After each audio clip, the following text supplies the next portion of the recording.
Meeting order, James City County Board of Supervisors on September 28th at 1 p.m. Ms. Stevens, would you call the roll, please, sir?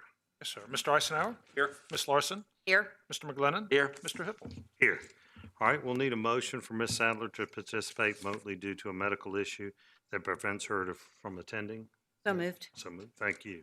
Have motion, roll call, please. Mr. Eisenhower? Aye. Ms. Larson? Aye. Mr. McGlennon? Aye. Mr. Hippel? Aye. Motion carries. All right, presentations. Our first presentation is retiree recognition from Mr. John Carnifax. If you'll come. There he is. If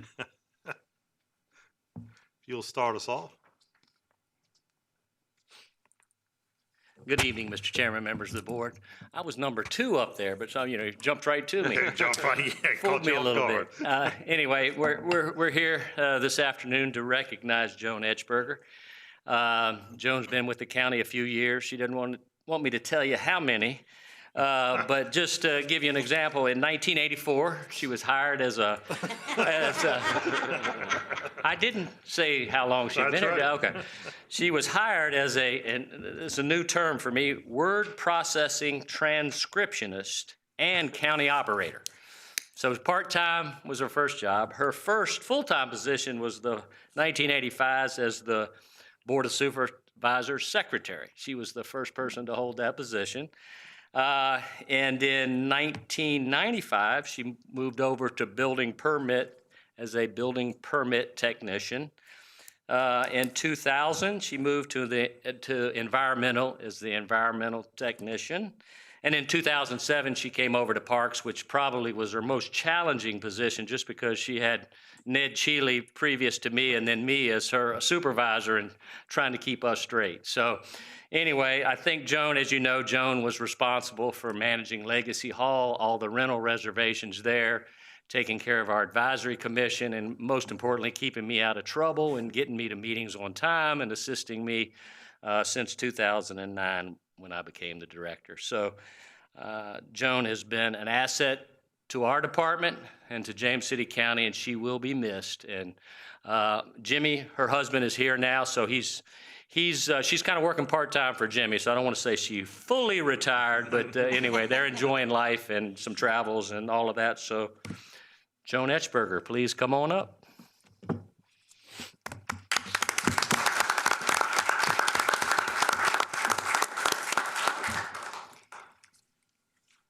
I just want to say it's been a real adventure working for the citizens of James City County, a lot of fun, and I'm really looking forward to this next adventure that I've already started and having a great time.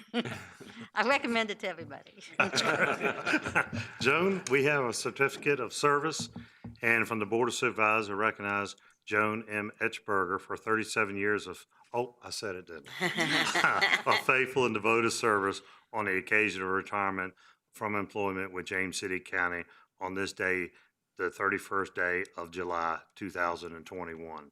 And, it's amazing because Joan and I know each other from code and compliance, and she really represented James City County very well.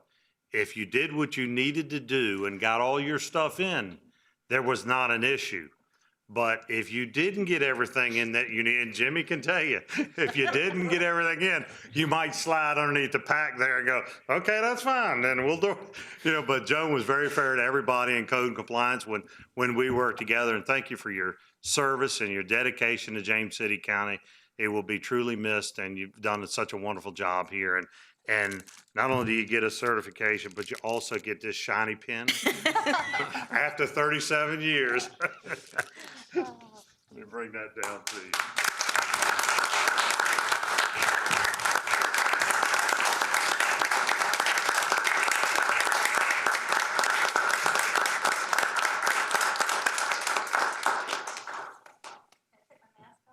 Yes.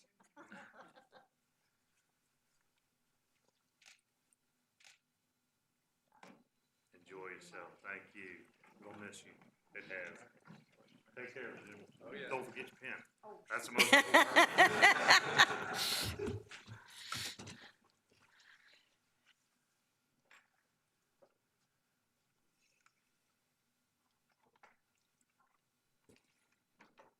All right, next we'll move into the 2021 VACo Achievement Award. Tony Small. Welcome. Good afternoon, Mr. Chair, members of the board. I would like to start off by introducing Phyllis Arico, General Counsel for the Virginia Association of Counties, to talk a little bit about this award.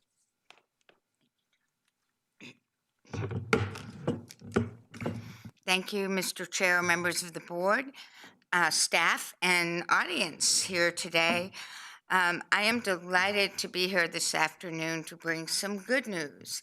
I know so many things that you deal with are difficult, but here we are to celebrate one of the James City County's premier programs. So for those of you who may not be familiar with VACo, VACo has existed since 1934, serving and supporting the efforts of county officials through advocacy, education, through member services and communication efforts. In 2003, VACo established the Achievement Award Program to recognize counties that have adopted innovative approaches to providing public service and to identify programs that can serve as models for other counties to emulate. This is the 19th Annual Achievement Awards Program, and we received 102 entries this year, and there were 19 winning counties. James City County has won this achievement award 8 times since the program began. I want to tell you a little bit about our judges because they have decades of local government experience. Ted Povar is the former Associate Director of the Virginia Institute of Government. Dr. Cheryl Bailey is a former Chesterfield County Deputy County Administrator, and Larry Land, who is retired from VACo after 25 years as Director of Policy Development. So these are folks that have seen it all in local government and are so well qualified to pick the best of entries. There were 4 criteria that the judges used as guidelines. Does the program offer an innovative solution to a problem, a situation, or delivery of services? Does the program promote intergovernmental cooperation or cooperation with private entities in addressing a problem or situation? 3, does the program provide a model that other local governments may learn from or implement in their own localities? And 4, does the program represent an innovative approach or customization by the government? This year's winner for James City County really meets all the criteria. And while it may not be the most glamorous, it is an issue that we see over and over again in other localities. So this is a beautiful model for our other county members. And Tony's going to come up and talk a little bit about the program winner, the Clean Water Heritage Grant Program. I'll leave this up here. Thank you, Phyllis. The James City County Stormwater Resource Protection Division manages a program called the Clean Water Heritage Grant Program to promote the maintenance of privately owned neighborhood drainage systems and private stormwater management facilities, or BMPs, in a manner that best supports the safety and general welfare of all county residents. The program began in fiscal year 2016 as a way to support homeowners associations, HOAs, by providing matching grant funds to assist with the inventory, inspection, maintenance, and repair of their stormwater system components and facilities. Funding is provided through the James City County general funds in the Stormwater Division's operating budget. Over the past 6 years, total funding for the Clean Water Heritage Grant Program is approximately $1,294,000. Each year, there are approximately 20 projects funded through this program.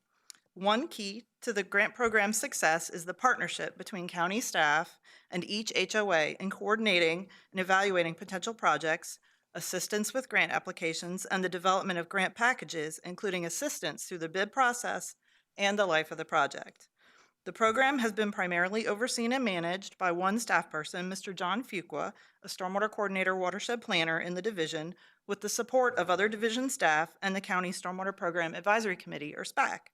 Unfortunately, Mr. Fuqua could not be here with me today. Through FY20, the Clean Water Heritage Grant Program has funded 135 projects in neighborhoods throughout James City County, dramatically improving local neighborhood stormwater infrastructure and providing support to neighborhoods in managing stormwater resources. The grant program is truly a collaboration or partnering between James City County and HOAs. Thank you. And so I'd like to present this award to you, Tony, and to the board if you would like to. Let me show it to you. It is the 2020-2021 Achievement Award. And do you want us to Come down for a around? photo? How about, Yeah, it would be lovely to have you up. here, why don't you step up and probably be better.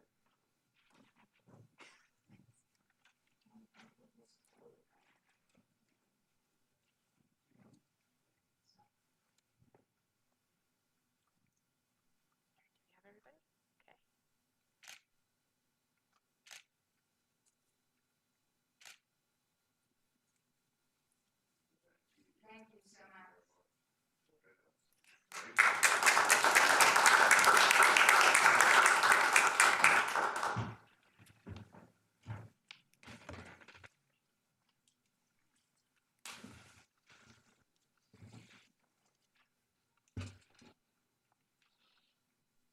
All right, next on the presentations is National Night Out Proclamation. Chief Peterson. There he is.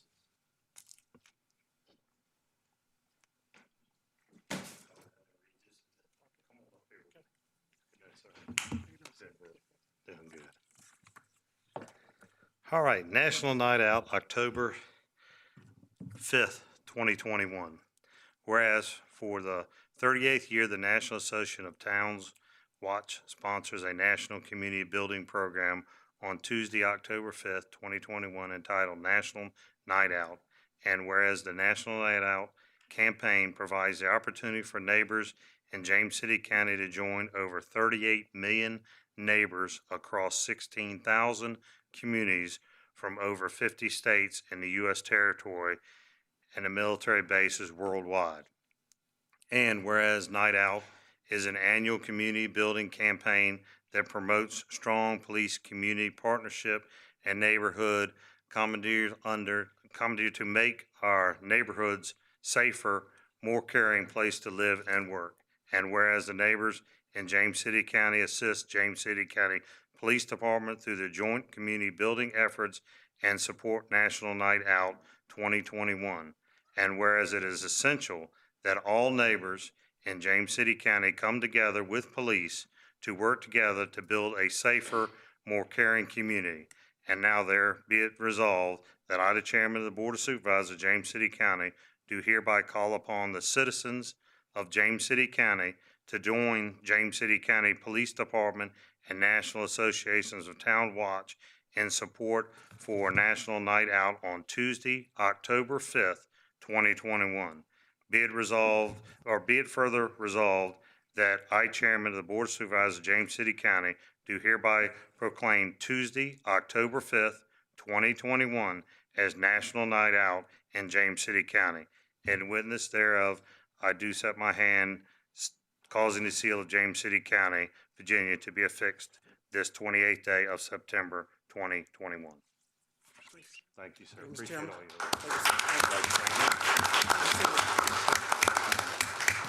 Thank you, Mr. Chairman and members of the board. This year is going to be a little bit different. We're going to have it at the LEC, the Law Enforcement Center, and it'll be a central location, adequately spaced out and social distancing, but it'll be a great event, and I'm looking forward to have you there. So thank you again. Thank you, Mr. Chairman. Great work, Chief. Thank you. Thank you.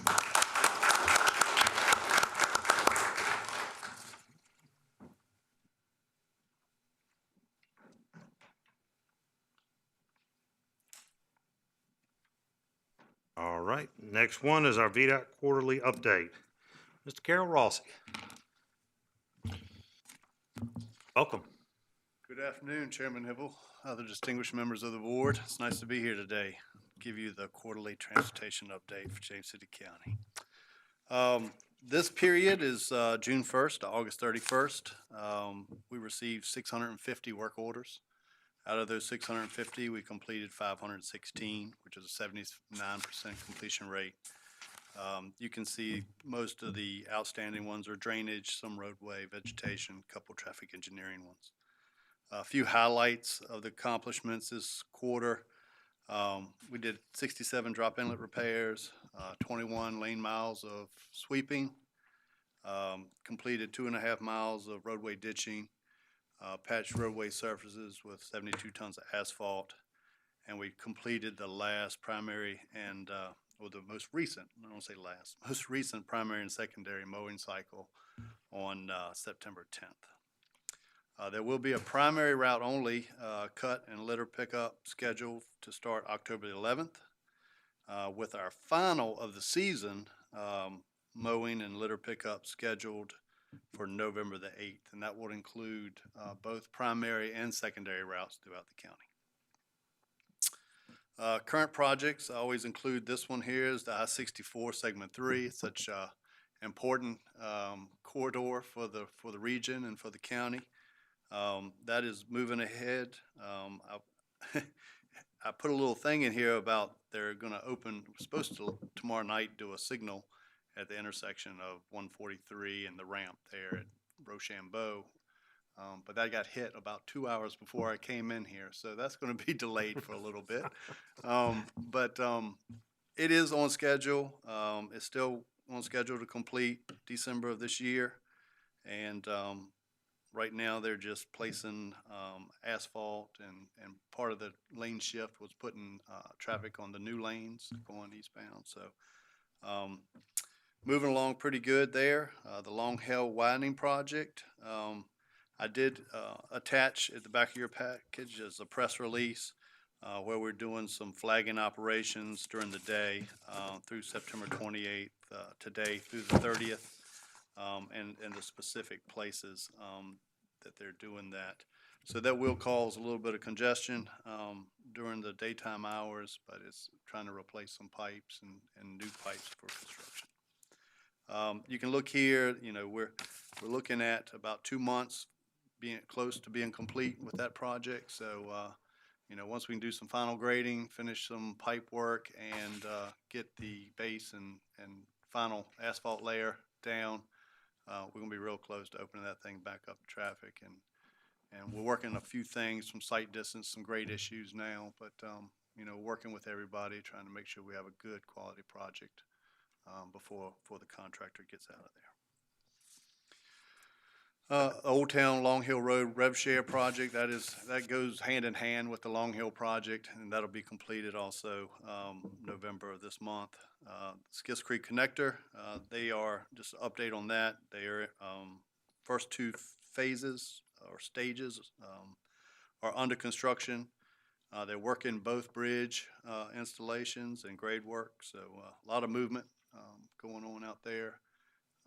We do have the railroad, which we need flaggers for, so sometimes we got to wait to get, you know, CSX flaggers so we can do some bridge work. But other than that, everything is going pretty good, and hopefully things will keep moving on. Plant mix for schedule, you can see here I did an update on that. What had been the asphalt's been complete. There is a note there that permanent pavement markings are still need to be completed on several of these roads that say complete, but the asphalt or the road has been paved. You can see that Route 5 from Eagles Way to west of Ironbound Road is still pending, and they are still working on 143, 199 to Penniman Road. On-call pipe rehabilitation projects. We have, in this quarter, completed 2 task orders. Task Order 7, which included 4 pipes on Route 5 and a pipe over at Schoolhouse and Rochambeau. And then we also had Task Order 4, which completed the replacement of a outfall pipe off of Barnesville Road. Our next task order will be number 8, and it is to replace 2 cross drains on Old Cart Road, which is off of Powhatan Secondary. Maintenance project ongoing. We've been doing a lot of drop inlet repairs, a lot of drainage work countywide. We've had some really good weather, trying to get caught up on some of those tasks. Roadway sweeping on Route 60, and then Brookhaven, the paved ditch was cleaned last week, and we started a cross pipe repair project today. Upcoming projects, we got the Croker Road 4-lane widening from the library to Route 60. And I'm just, we're just starting right away now, so we're looking at construction advertised late 2023. Sidewalks and bikeways on Route 60 from Croker to Old Church Road. This is really working hand in hand with the Croker widening project, but that is projected to go to add in late 2022. Pocahontas Trail project, we're in the PE phase, and PFI, that's preliminary field inspection plans, have been sent out for review and comments. Really don't have a schedule on that until we close scoping, but that's what we're working towards is closing scoping. Virginia Capitol Trail, this is an important one. We're replacing the deck and stringers with epoxy coated planks. If anybody's been down the trail, we did a small bridge, I call it from Green Springs back towards Jamestown High School. We're doing the same thing on the long bridge that runs from, really parallels Green Springs. The first bridge we did was 10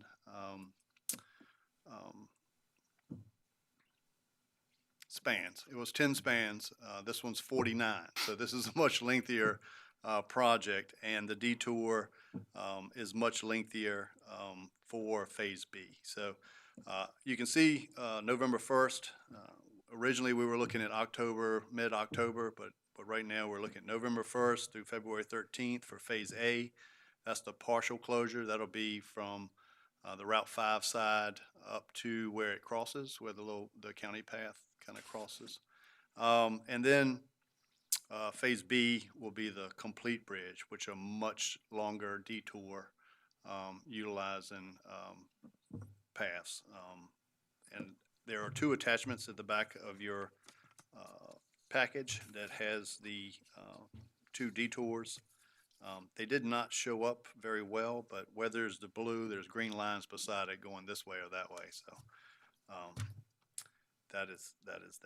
So Smart Scale project, we have the Long Hill Road shared use path, construction of a shared use path, fill the gap between Long Hill Road project and Depew Drive to Lane Place. PE's currently started with scoping activities and survey. We plan to have construction start in 2024. And then we're still working county safety and operational project for the for the synchronization of the signals and the long Route 60 in the Lightfoot area. And then there's a few traffic studies that have been completed or ongoing in this quarter. We adjusted speed limit from 55 to 50 on Route 30. Westbound Route 613, Brickbat Road, we installed a school bus stop in August. We're performing speed study on 615 between News Road and John Tyler Highway. We're reviewing the Lightfoot Road there at the new Wawa for illegal left turns, which is causing some congestion in the intersection at Route 60. And then we're reviewing area in Moortown Road for curb advisory speed placards. That concludes my quarterly update for the quarter, so I'll be glad to take any comments or questions from the board at this time. I would just ask, the Brookhaven, is that the under the road That's the pipe cross down at the drain, bottom yes. of the hill? You found some damage that needs to be repaired in that, so that was probably what was causing it to back up and overflow, you think? The pipe joints themselves were separated, so we were able to find that they were separated. So our intention is to dig it up and reset those pipe joints. Thank you. I know they'll appreciate it in that community. And plus the ditch is cleaned out and all Yes, that now, yeah. so that water runs a little smoother. Just had a quick question. The Commonwealth has been talking quite a bit about a surplus. Has any of that been talked about as far as VDOT goes, about possibly moving some projects forward or even getting additional mowing? Do you know if you are going to see any help to your budget? I do not know that at this time, Okay, but I will provide updates as I hear more. thank you. Mr. Carroll, thanks very much for coming today, and thanks for the update on many of these projects. I want to also express my appreciation for the sweeping on Route 60 East Pocahontas Trail. Glad to see that the Skiffs Creek project is moving along well, and that we're moving toward a date for public information and comment about the improvements to Pocahontas Trail. But I guess we're not yet ready to schedule a meeting We on just that. started PE and we just submitted PFI plans, so we're not really at the plan stage yet to go public, go for a public hearing. Appreciate that. And let me also express my appreciation for the work that was done to repave Neckaland Road and the areas off of Neckaland on Lake Powell Road, the Colony, and Lakeside Circle. All of that looks very good. Seemed to be a great improvement and long overdue, but appreciate your willingness to figure out a way to take advantage of the fact that Neckaland was being done and get in there and address the needs of that neighborhood, or those neighborhoods right there. It just makes a big difference to the folks in there. And I also did want to thank you for visiting with me in August as we went through the Rolling Woods neighborhood. And we talked about the fact that it doesn't quite hit the point where full repaving is warranted, but that we did see a number of places where there could be some remedial work done. I wonder if there's any schedule for that to occur? Well, when you and I spoke or met, I was trying to get a patching contract awarded, and that has been pushed off a little bit. I'm still trying to get that advertised, and once I get that awarded, I can do up to 500 square yards with that type patching contract. So that's what I would like to do in there. I think it would look a lot better.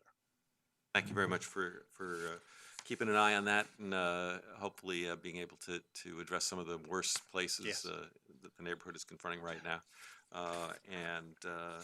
Otherwise, the only other thing I was going to ask about, we'd had some concerns about the timing of the lights at Brookwood and 199. We're working on that a little bit too. Part of it was communications. We do have a fiber project that will be started on 199 that's running through 199, kind of going down on 60 around that 199 60 area. It'll come through all the way 31 Brookwood, that area as well.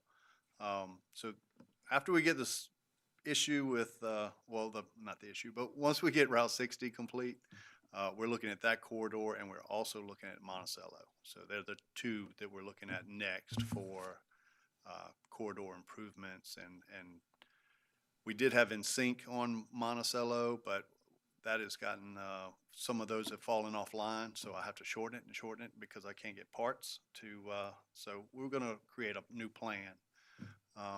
So we're doing studies out there, traffic counts, turning movements, all those things now. I was just wondering whether the issues relating to school transportation has had any impact on the way in which traffic is flowing in the community these days, and whether that's a temporary thing until we get more success in the schools hiring drivers, or this is just a kind of general increase in traffic.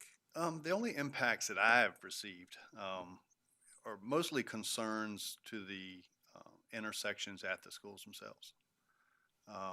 I've had not only in James City County, but as schools get more and more students, and you get after COVID, everybody's back to school full time, and some of these schools are full. Let's just say full. I think you have a lot more movement for those peak AM and peak PM hours. So we're looking at those intersections just to see what improvements or adjustments can be made to help try to make those as safety As I understand it, possible. part of the issue right now is just that because of shortages of school bus drivers, a lot of parents have chosen to drive their children to school, and that may be contributing to a larger than normal backup At those intersections. those yeah. intersections. Mhm. And just wonder if there's anything that I don't know whether that's an issue for traffic control through police to address, or whether you all have any insight into that. Each school's a little different. You know, all of, well, not all of them, but a lot of them have school zones, you know, speed zones for schools that are enacted, you know, twice a day during those AM peak times. Some schools require, you know, a guard or something of that nature. Some do not. It just really depends upon where it's located. Our main concern is making sure that the infrastructure there, that we have proper sight distance, you know, that you can see and you have enough time to react at those intersections. And then a lot of it's awareness, you know, because we have a lot of student drivers as well. And making sure that they're aware of the safety risk, you know, at those locations. Thank you very much. You're welcome. Sue, do you have anything? Mr. Chair? Yes, thank you so much. Along that same topic, Mr. Carroll, I am getting complaints, as you might aware, from parents along the area in front of Stonehouse Elementary. That's been an ongoing issue for a long time, and I know you've put a little bit of remedial work in there to help some of the traffic flow, but now that we do have these increase of parents dropping and picking off kids, it's quite an issue there. So I just wanted to keep reminding you of that little spot right there. Everybody is really asking for a stoplight. So I'll just put my 2 cents worth in for a stoplight in front of Stonehouse Elementary once again. But I did want to finish off with yet another thank you. I'm still getting thank yous from citizens for your help with the reduction in the speed limit there on Route 30 going into Barhamsville. They wanted me to convey to you how much they appreciate your help in that effort. Thank you, Ms. Hadley. I will add to that our RSA, you know, we did the regional safety analysis there at that intersection of Schoolhouse and Rochambeau and Old Stage.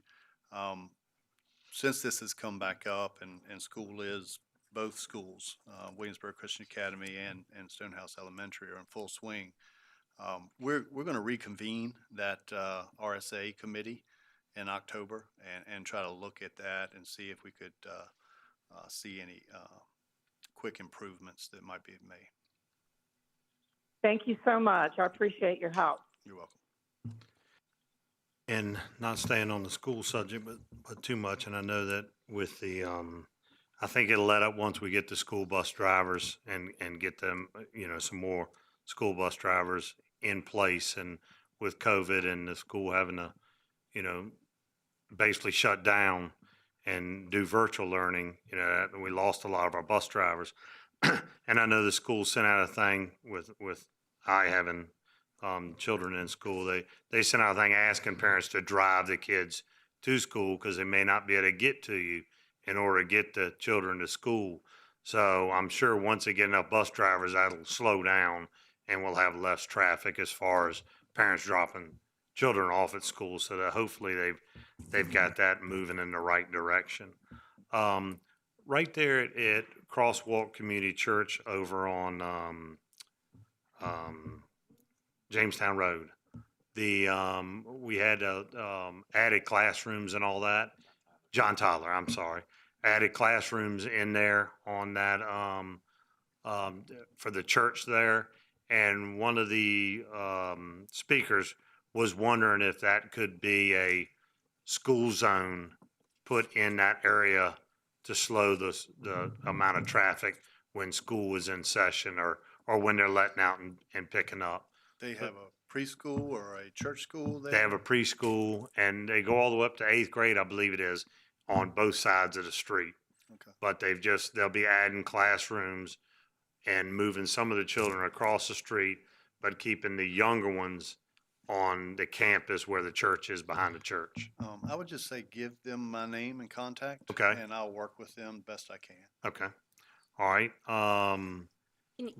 Yes. Could you just keep us updated on that? Because that is already a very congested area with the Yes. fire station, the car wash, the store. So how we would coordinate all that just to make, just so we know. Not sure it qualifies for a school zone, but Yeah. I'll have to research that myself. Okay, thank you.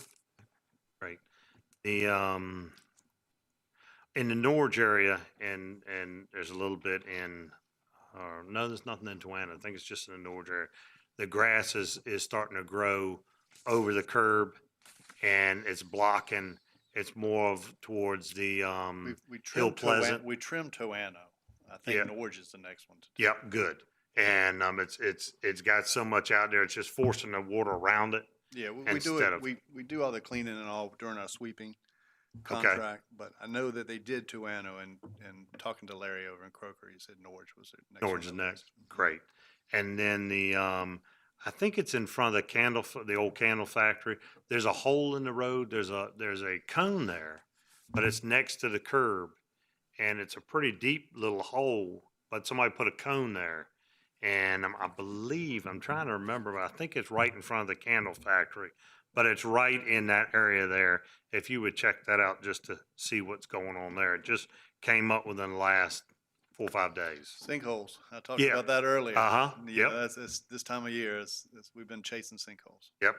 The, and yes, I've had a lot of, conversation with people and calls on the Wawa there, even though it's mostly in York County. We have a little sliver, Yeah. but of the turns and how, and especially the neighborhood down on Moortown Road and all, they're probably the most affected, where people are legally turning out of there and in there when they're not supposed to. But, yeah, I appreciate you looking into that. I know you stated you were going to, so thank you very much. Thank you for all your hard work and all that and keeping our streets up to date. Thank you. Thank you.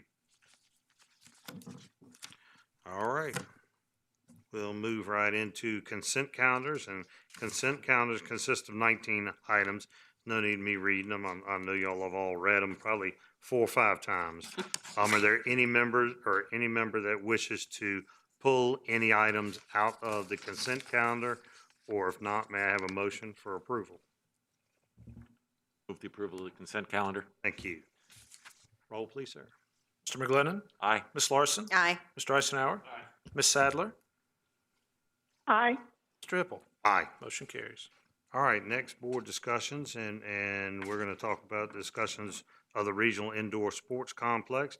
And Mayor Doug Pons is here today to grace us with his presence. Thank you for coming, Mr. Mayor. It's an honor to be here, Mr. Chairman and Thank you. Board of Supervisors. Thank you for having me.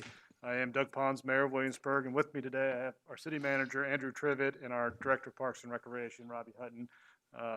And online here virtually somehow, some gentlemen from Victus will be joining us.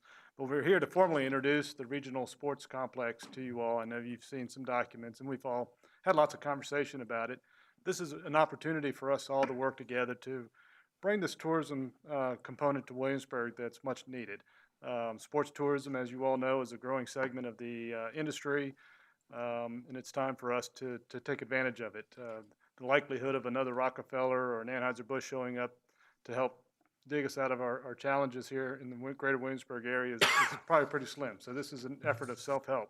The city of Williamsburg is put together a tourism product fund that's going to help fund most of this, and so we're here to ask you all for some collaboration and work with some funds to help support that. So with that, I'm going to turn it over to Mr. Trivett, who's going to talk a little bit more about it, and then we'll switch off to the gentleman from Victus. Thank you, Mayor. Mr. Chairman, members of the Board of Supervisors, Administrator Stevens, thanks for having us today. It's always interesting to be in somebody else's house for a minute, right? We'll try to be on our best behavior. I did want to just take a minute and sort of recap how we arrived at where we are today. This project really began for all 3 localities, James City County, York County, and the city of Williamsburg in 2014. We've been talking about it in some version or another since then, without really making a lot of progress towards seeing it through to fruition or deciding that it's not an answer. And so we began in earnest in 2019 working toward that resolution. Either pursue this project as a region or decide that it's not really viable for us for one reason or another. And so this is all about reaching that destination. I think what we have concluded, and hopefully you'll agree after today's presentation and your opportunity to study the materials, that we've concluded that it is an option and it's worthy of pursuit. So this current iteration is the product of an application from the Williamsburg Hotel Motel Association to the city's Tourism Product Fund, as the mayor said, asking for funding to construct a regional sports facility. And through our process, the city dedicated half of the funding we expect to be needed for capital construction. And that really gave us the impetus to start moving this forward in a real way. So we formed a regional task force, if you will. It's the Historic Triangle Sports Advisory Committee. It included members of York County as well as James City County, the county administrators, the Parks Recreation directors, the economic development directors, and the executive director of the Hotel Motel Association, to talk about some of the issues related to the sports center that needed answers. Number one, what would be the economic model for it? What would be the market competitiveness for it? And where should it be located? Those were the three questions we needed answered sort of preliminarily before we could take any real steps toward evaluating the viability. So the Historic Triangle Sports Advisory Committee met and did that work, concluded that the best site for this to be located is on the existing Colonial Williamsburg Visitor Center site. As you know, that's a large piece of property. It's over 100 acres all total, and much of it is underutilized. If you've been there lately, there are several buildings that are no longer in service that really need to be torn down. The visitor center itself is in great shape, still serves its function, and nobody's talking about messing with that. What we're talking about is building this facility on that campus, taking advantage of existing parking, existing facilities to the extent that we can, and building a real regional draw. One of the reasons that the HTSAC, as we like to refer to it, picked that location is because it's centrally located to benefit all three jurisdictions. The hotels and motels in both James City County and York County will benefit greatly, and the city will benefit in that this will be on the campus of Colonial Williamsburg. We really think this is a great opportunity to move this forward. I think you've been provided a letter that I wrote that sort of explained the financial model that we think is possible, also some of the other steps that we need to take moving forward. Our request to you today is that you consider entering into an authority with the City of Williamsburg and York County. We would call that the Historic Triangle Recreational Authority. That authority would be charged with governing the site of the Visitor Center, seeing this project through to construction, and then managing it after it's open. So if there aren't any questions for me right now, we'd like to introduce Walter Franco from Victus Advisors, who's going to walk you through the market analysis component of the work that the HTSAC did. Good afternoon, Mr. Chair and members of the board. Can everyone hear me? Yes. Yes. Okay, perfect. And I'm going to share my screen here, and also if you don't mind letting me know if you can see this. I'm going to put it in full screen mode. There you go. Okay, perfect. So as Mr. Trivet shared, my name is Walter Franco. I was actually the director of research for this study, which was conducted last year. And our purpose, as I explain here in the following page, was to essentially serve as sports tourism facility consultant, giving an updated facility market study, give facility recommendations, understand what the regional programming plan could be, additional recommendations in terms of how the community could better market the sports tourism inventory that it would have, and also work in conjunction with HGVS Consulting, which were the appointed economic consultants for this project, to collaborate on what the economic impact would be from this facility. So we were engaged by the city of Williamsburg in October of 2020, so literally almost a year ago. And we're excited to present this to you today in terms of what our findings are, and potentially discuss next steps for the city and for the surrounding counties. And I should mention today, just for this study, or for this presentation, we're going to just focus on talk about the updated sports facility market study and the facility recommendations. And if there's at any point any questions during the presentation, feel free to just holler and let me know, and I'd be happy to answer anything that you guys might not understand or want some more clarity on any slide that I present. So when we look at conducting these studies throughout the country, one of the things that we really have to focus on is understanding that for any facility that's being built, you need to have a strong local community presence that would serve as anchors to sustain the operations of the facility Monday through Thursday, which is our weekday activity. And so this is typically local rentals, practices, sometimes games, but and in some cases as well as in the case of this study, usage by local parks and rec programming. So we kind of divide this market in two, and where the primary attendance is usually drawn from within a 30-minute drive radius, and then an additional secondary weekday demand can be drawn up to 60 minutes.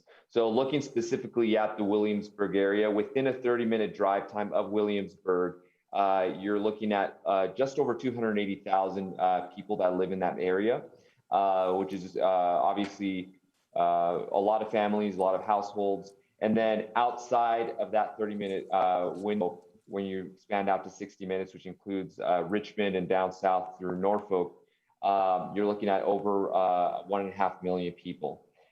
When you're looking at that 30-minute drive time, it's mostly parks and rec. It's mostly local rec league teams. When you're looking at that 60-minute drive, you're probably looking at some of that as well, but also more specifically, some of those travel teams that select teams, those teams that are a little bit more competitive, where the base might be in Williamsburg, and you're getting people that live outside of that window but travel 2 to 3 times or more a week to attend practices in town before they have to go travel for weekend tournaments throughout the year. So that's for any sport: basketball, soccer, volleyball, etc. And it should be noticed that this is just for local weekday usage, and we'll talk a little bit later on about that regional multi-day weekend tournament attendance and where most likely this facility will be drawing attendees from. Part of our study also included speaking with a lot of local users to understand what their current perceptions were of the current offerings in Williamsburg and surrounding communities. And understanding, okay, if this facility were built, number one, what would you like to see in terms of amenities, number of courts, other features? And if this facility were built, what is your interest level in using it? And we categorize that by definitely use, likely use, possibly use, or would not use, to get a clear understanding of what that would be.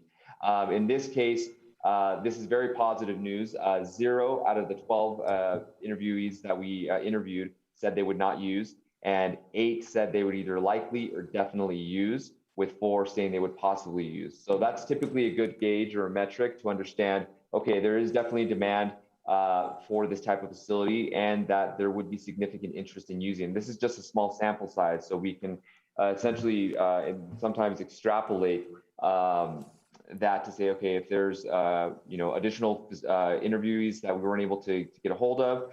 And also, typically what happens is as new facilities are brought online in communities, you'll typically see either an expansion of existing programs, either whether that's parks and rec, or some of these local user groups will say, now that we have more space, we're actually going to increase our participation. We're going to expand our programs, increase to different age groups. And also you might see creation of new groups as well, where, now you might see people just outside of Williamsburg saying, hey, we want to create our own community soccer team or basketball AAU team, and but we're going to use facilities in Williamsburg. So potential usage here not only includes local practices, but also includes potential tournament activities. So some of these groups have or will have the capacity, once this facility is built, to be able to host larger scale weekday tournaments. Oftentimes, most of these groups are already traveling as is to other communities, either in Virginia or outside of Virginia, for weekend tournaments. And really universally with these types of studies, all of these groups that don't have an existing facility in market, they say we would love to be able to host our own tournaments or events to bring in people from out of town. It's a way for them personally to save money for not having to travel, but it's also a way for them to drive economic impact for communities. And that leads into sports tourism, and the mayor had mentioned about this. Something that many people don't know or maybe don't recognize is youth and amateur sports tourism is really, from a sports standpoint, sports business standpoint, the real economic driver for economic impact. I'm sure many have heard the discussions about, well, let's build, talking about NFL markets, let's build a stadium that can host a Super Bowl because of the economic impact, or we can host, a college football playoff game. But those mega events truly don't generate the economic impact that a youth and amateur sports tourism facility can generate. Why?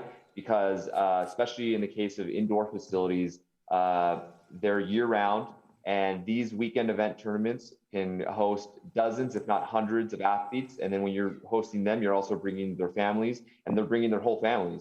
In the case of Super Bowls and other mega events, you're probably just going with a couple or friends, but you're not taking your whole family. And these types of activities, these are family trips, they're events, they're driving to these events, sometimes flying, and they're spending money locally, they're spending money at hotels, they're staying multiple nights, they're spending money at restaurants, family-friendly restaurants, of course. They're trying to see what else they can do in that market as well. And that's really what's driving youth and amateur sports tourism.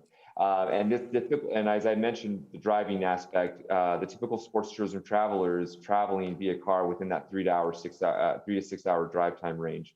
And as you can see by this chart, it's really exploded just in the last 6-7 years alone.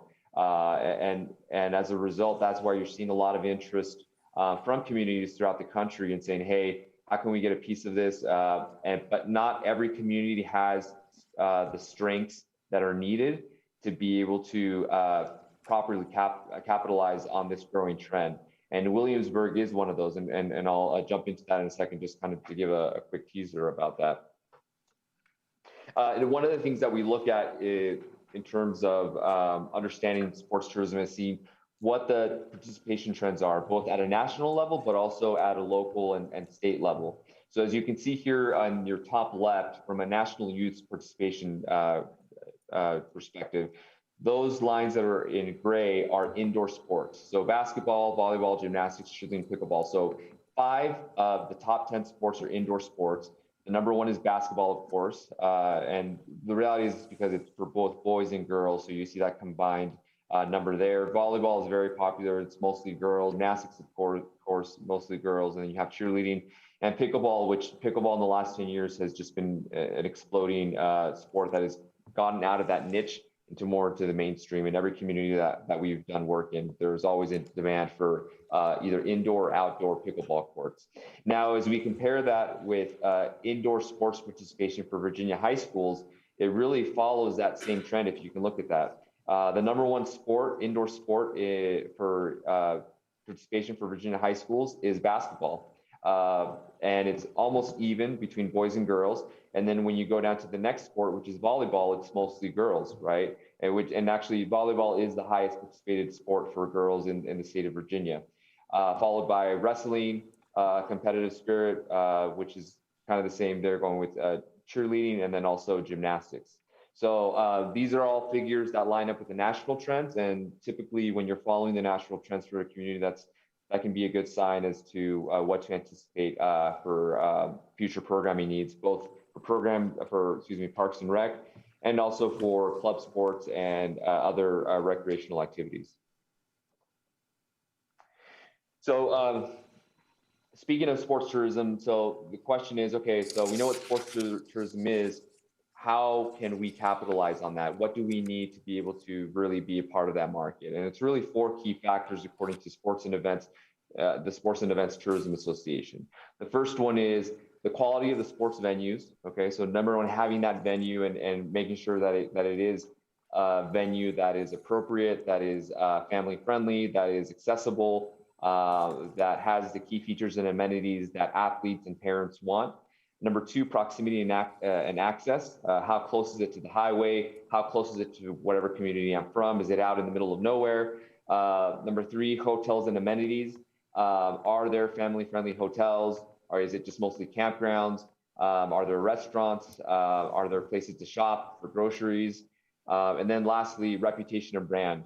Is it a community that I'm familiar with? What other things are we able to do? Are we just going to a basketball tournament and then we're going to stay in the hotel the rest of the time, or are we going to go out and have fun as a family?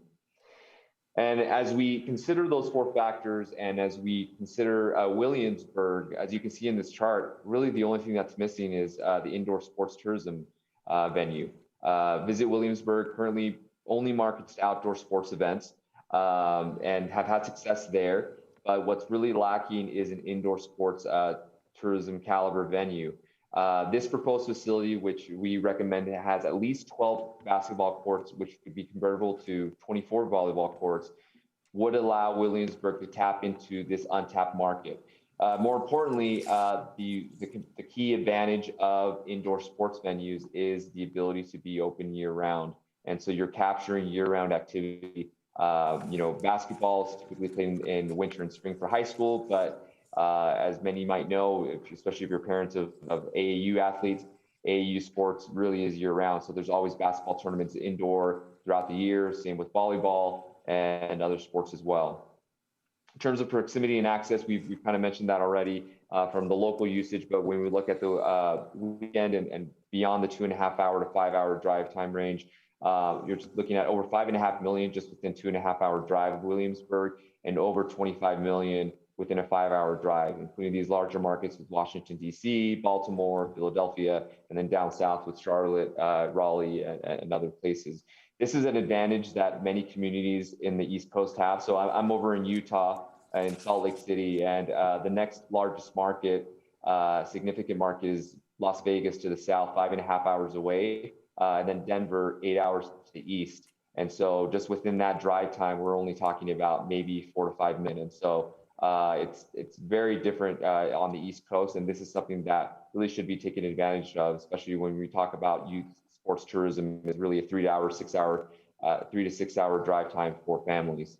From a lodging, family tourism attractions, well, from lodging, there are over 70 family-friendly lodging options within a 10-minute drive of the Colonial Williamsburg Visitor Center. So that's a very, very strong advantage for generating economic impact. If you're going to an event, you don't want to be driving 30 minutes to the hotel after a long day. You want to be able to go quickly there and just know that it's there. Or if you forget something, forget shoes or basketball, you can quickly get to the location.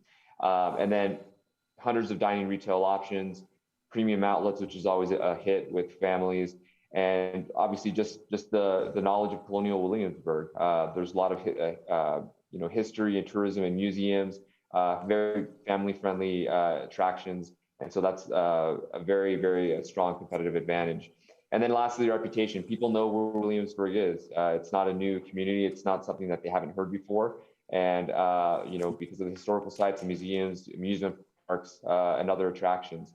And so not every community can, sometimes when we do these studies, we say, okay, well, you have the venue now, but you don't really have the proximity or access, or you don't really have the reputation because no one knows about this community. So they have to struggle to really build a reputation, right? But in the case of Williamsburg, the only thing that's missing is a sports tourism caliber venue, indoor specifically.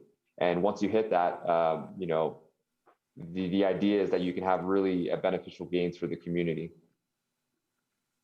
And this just kind of goes again with the proximity and access and the population, just to kind of give you a visual. So within that 2.5 hour drive time, you can see it's most of Virginia, parts of North Carolina, and creeping up into Maryland. As you go beyond that, you're going up into the East Atlantic with Pennsylvania and New Jersey, into Delaware as well, and down south through most of North Carolina and even into a little bit of South Carolina, and out to West Virginia, out to the west. So that's you have the capacity. Williamsburg has the capacity to really be attracting families from all over the Mid-Atlantic. Part of our study also just looked at what the comparable facilities could be for if this facility were built. So as you can see, there are several sports tourism facilities throughout the Mid-Atlantic. But one thing to keep in mind is not all of these facilities are located in communities that have some of the advantages that Williamsburg has in terms of reputation, access, proximity, inventory of hotels. Some of these facilities were built without doing any due diligence or any feasibility work. And so in speaking with some of these interviewees, they've mentioned, yeah, we've traveled to this location or we've traveled to this one, but the facility was nice, but there's really nothing to do. There's no hotels, or it's really hard, or there are no family-friendly hotels, or there's nothing to eat, so we had to bring all our food. And so these are where the tournaments are being held, but this is an opportunity potentially again for Williamsburg, where they can really capitalize on all the strengths that it currently has. The important thing to note too, of course, here is that none of these facilities is located within 28 miles or about a 30-minute drive of Williamsburg. Again, going back to what our recommendation was, is we recommend, based on our conversations with various stakeholder groups and user groups and regional event organizers, is that we recommend at least 12 basketball courts could be convertible up to 24 volleyball courts. Now, again, mentioning that we do these studies throughout the country, and these recommendations are based on market demographics, growth trends, and conversations with stakeholders and user groups. So sometimes our recommendations are for only 4 basketball courts for a community or for the facility, or sometimes 6 or 8. But in this case, there is significant demand from a local use perspective and also from a regional event basis for 12 basketball courts. So with that, typically for that number of courts, you're looking at around 150,000 square feet. From a seating standpoint, we're not literally looking at an arena per se. And so when you're not looking at an arena and it's more dedicated to youth and amateur sports, you really don't need large scale seating or fixed seating. And so that's why we recommend that there should be portable bleachers, but that can be arranged in different ways. So that way, if there is going to be a championship event at the end of a tournament, then you can group them together so you can have kind of that arena environment and feel. But for the most part, many of these organizers don't really require large seating capacities because it's just family. You're not really getting paid attendance from other people. And then what our recommendation was, based on the needs of the city of Williamsburg with Parks and Recreation and speaking with stakeholders, is that it really is a hybrid approach, so that there's local and regional programming.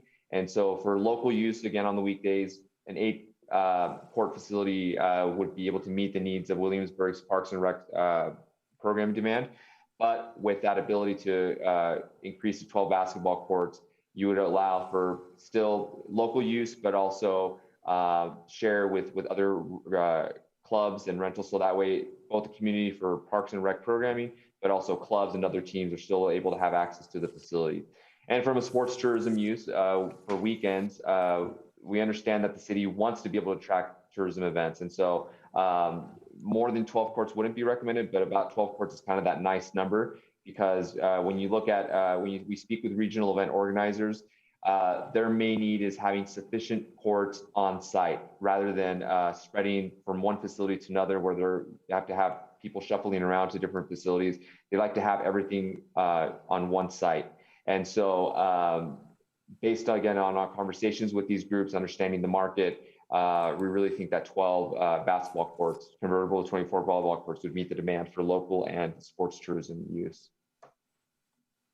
In terms of looking at, obviously the big question is always what the cost would be. We pulled some data from various sports tourism facilities that we profiled, facilities that were built within the last 10, 11 years, and similar size, to understand what the construction cost could be. Keep in mind that these numbers were based on the available data that was given at the time that we published this report, which was Q4 of Turner Construction Cost Index. So keep in mind that as of June 2021, that nationwide cost construction has been raised about a percent or so, and will continue to increase. So depending if the city and construction costs, depending on the amenities and the features within the facility, it can range anywhere between 15 up to 42 million, depending on various factors. So, and like I said, that's why we kind of recommend to minimize seating capacity, because as you say, okay, well, we want to have 2,000 seats and we want to have fixed seating, then that significantly raises costs for facilities. So we try to be conservative and say, okay, realistically, most of the spectators tend to be family members,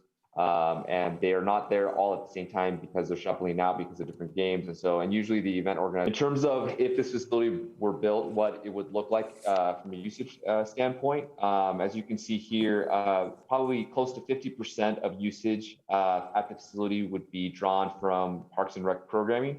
So given the current facility offerings, we're showing 50%. So there is a heavy usage and sustainability from the Parks and Rec side.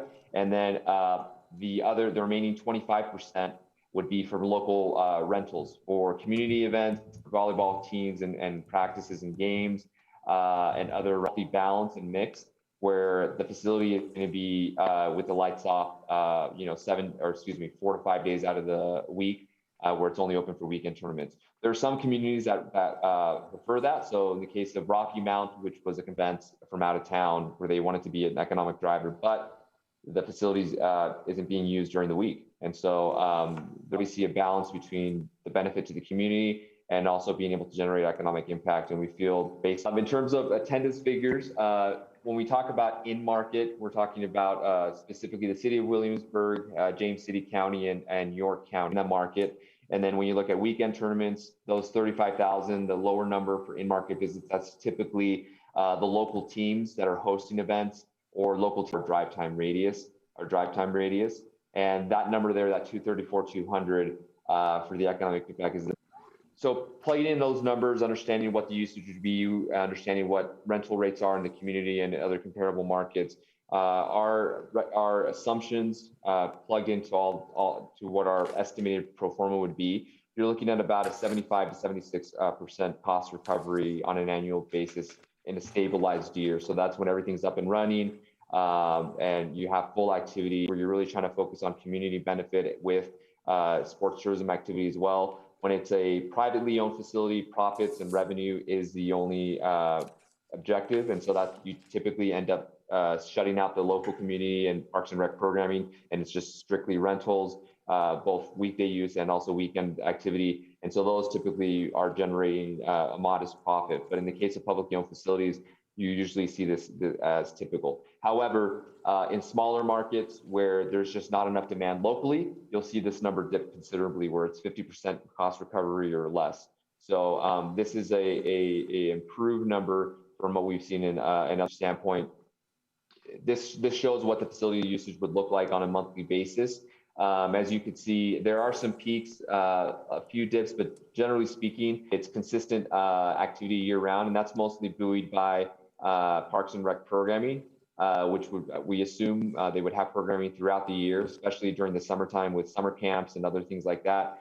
But any peaks that's typically when event organizers like to have those sports tournaments. So that's typically during, as you can see here, in March and April, spring break, May, end of school year, and then November, December. Sometimes you'll see some Thanksgiving and Christmas types events as well. And that's my presentation. I'll leave the screen on now in case if there are any questions that I need to refer back to the slide.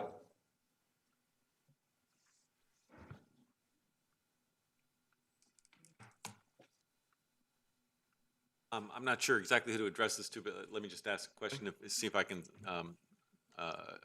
verify kind of my takeaway in terms of the financial impact for the county as far as this is concerned, that what we would really be talking about here, and that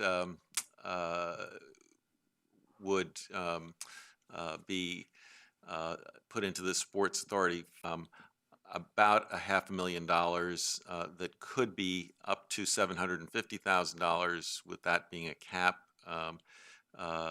from our other sources of revenue. Is that accurate? Mr. McGlynn, that is really the request from the city, and to make this authority successful and the facility to be able to operate. It is, I think most of us are not surprised the facility itself that would have an operating deficit. What's not as well stated and easy to share by locality is what is the return, and I think the estimates there are another $1.5 million to the communities, but it's not specific of Williamsburg, York, or James City. That didn't really include the meals tax, and so I think if you get into the overall picture, is it a cash flow positive for us? The facility itself won't look like it, but to the communities as a whole, I believe it will be. And Some of the pressure for new facilities for community recreation that you are sort of expecting that that's part of an offset. yes, sir. In talking with our Parks and Recreation Director, there continues to be a tremendous demand for gym space, indoor gym space. We're working with the school systems on a short-term plan, but long-term, we would be coming back to the board if this doesn't move forward with some type of CIP request for gym space. Probably a 2 or 3 gym facility, not a 12 gym facility, but it also wouldn't have any return of bringing in sporting events or sports tourism into the community because it wouldn't be big enough to support that. So. Yeah, I think that's right. There are 3 documents that, in order for this project to move forward to construction, the first is a lease with Colonial Williamsburg. The second is the formation of the authority, which is what we're asking you to do. And then the third would come at a later date, and that's a memorandum of agreement regarding the financial contribution, PPA or an RFP for the facility. We think we've got the construction number well at hand, but the operational piece is still a little bit vague, and we won't know for sure until the authority has decided, are we going to operate the facility in-house, or are we going to hire a firm to do that, and if so, what's the cost? Greater than $1.5 million. I think in that outside chance, then the authority would have to decide how to cover that loss. One of the things that we've proposed, as you said, is redirecting that maintenance of effort money that we've all become accustomed to paying to year after year. There's a surplus in what's there versus what's required for the operations of the facility. We're building a war chest to deal with a deficit year that might occur, because you never know. Their purview or not. But back to something you just said about who runs it. Because I mean, we've obviously both got of going out and dealing with national tournaments to bring them here, which is what most likely an outside firm is going to bring to the table. Does Victus have any information on, have they seen both done, or which they would recommend for the facility? Sure, I'll let Mr. Franco answer that, but in this could operate this facility from the standpoint of local programming and maintaining it. And we could do that very well. We're accustomed to that.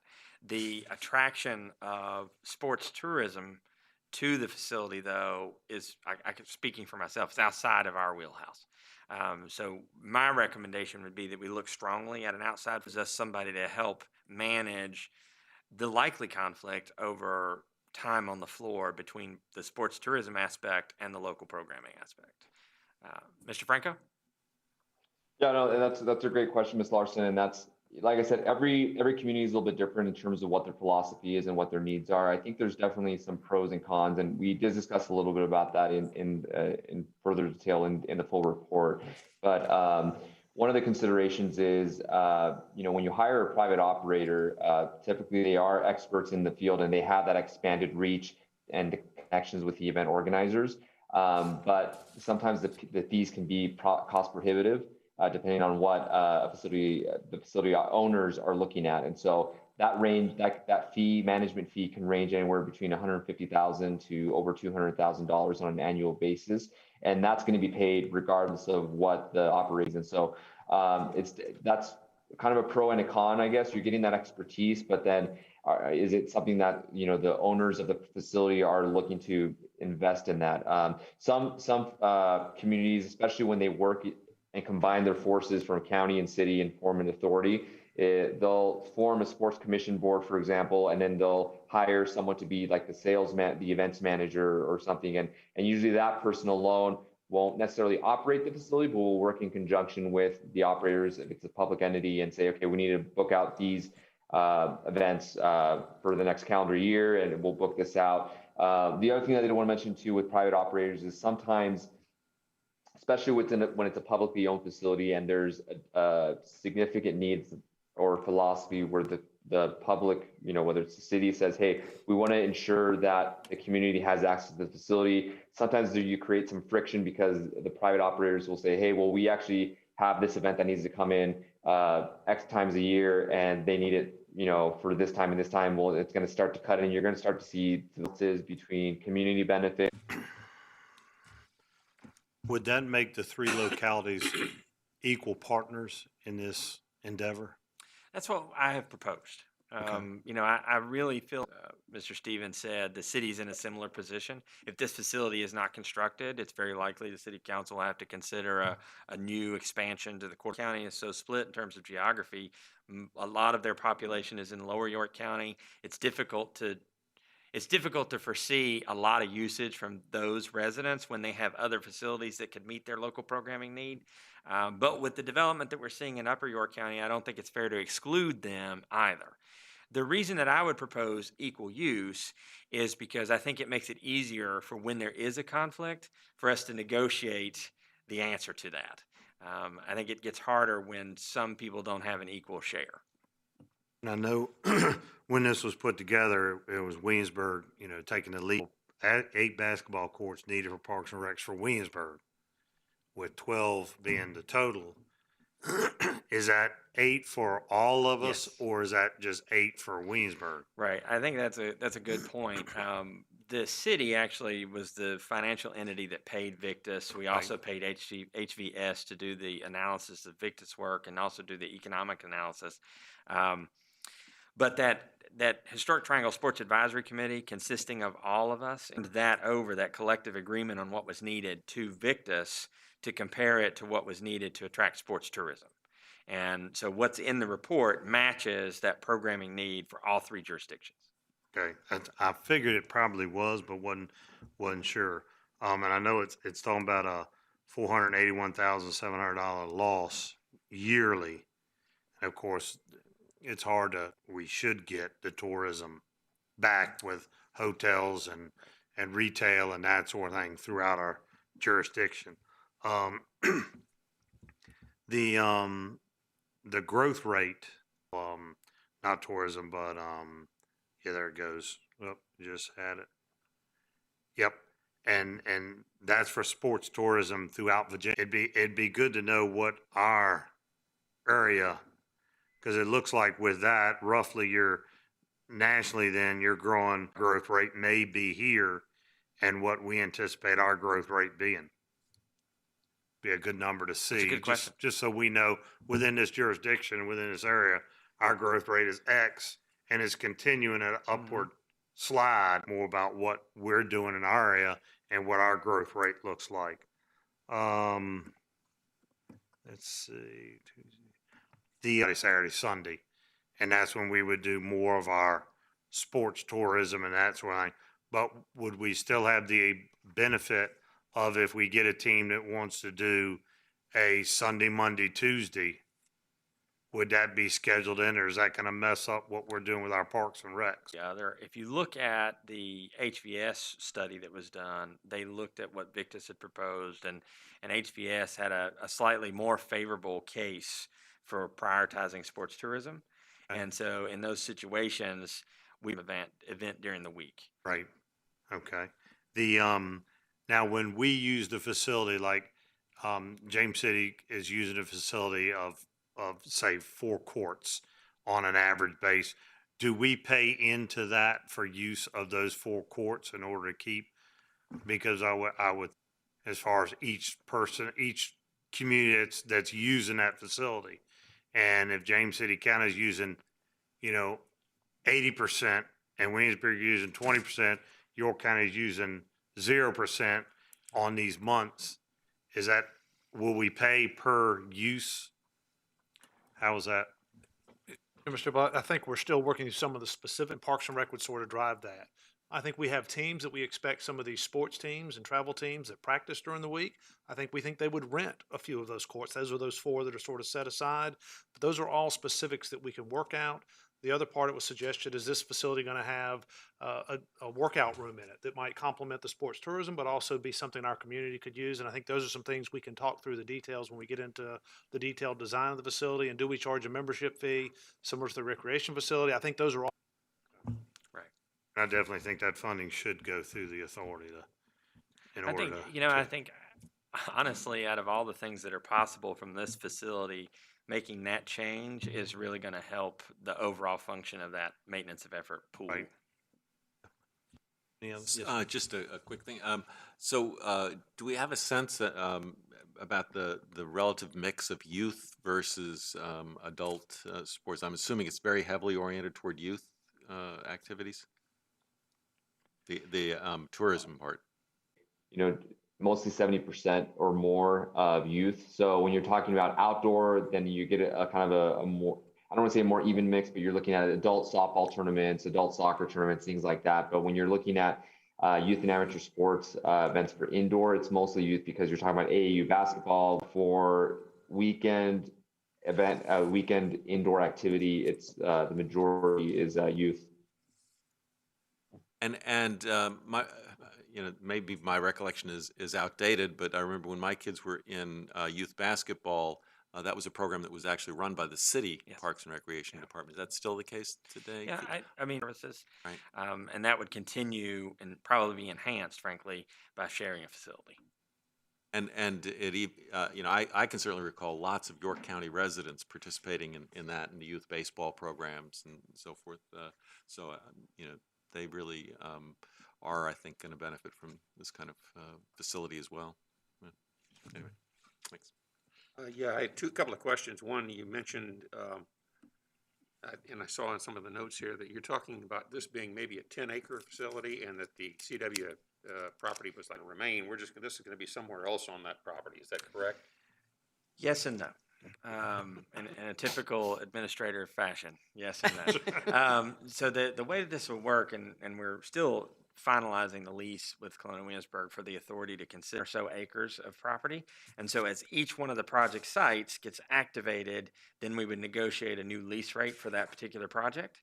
And so the way that I've been thinking about this is very similar to like the EV RIFA in that the participating localities, in this case, York, James City, and Williamsburg, with each project that might be considered on each project site, decide to what extent they want to be as appealing to James City County or York County, and that would be a decision that we would make at that time. The question about the visitor center is one that I can't fully answer because it's really a question for Colonial Williamsburg. I think that they've recognized that the need for a large visitor reception area has passed. That was extremely buy your ticket on arrival, get all the information you need at the site, and go straight to enjoying whatever you're there for.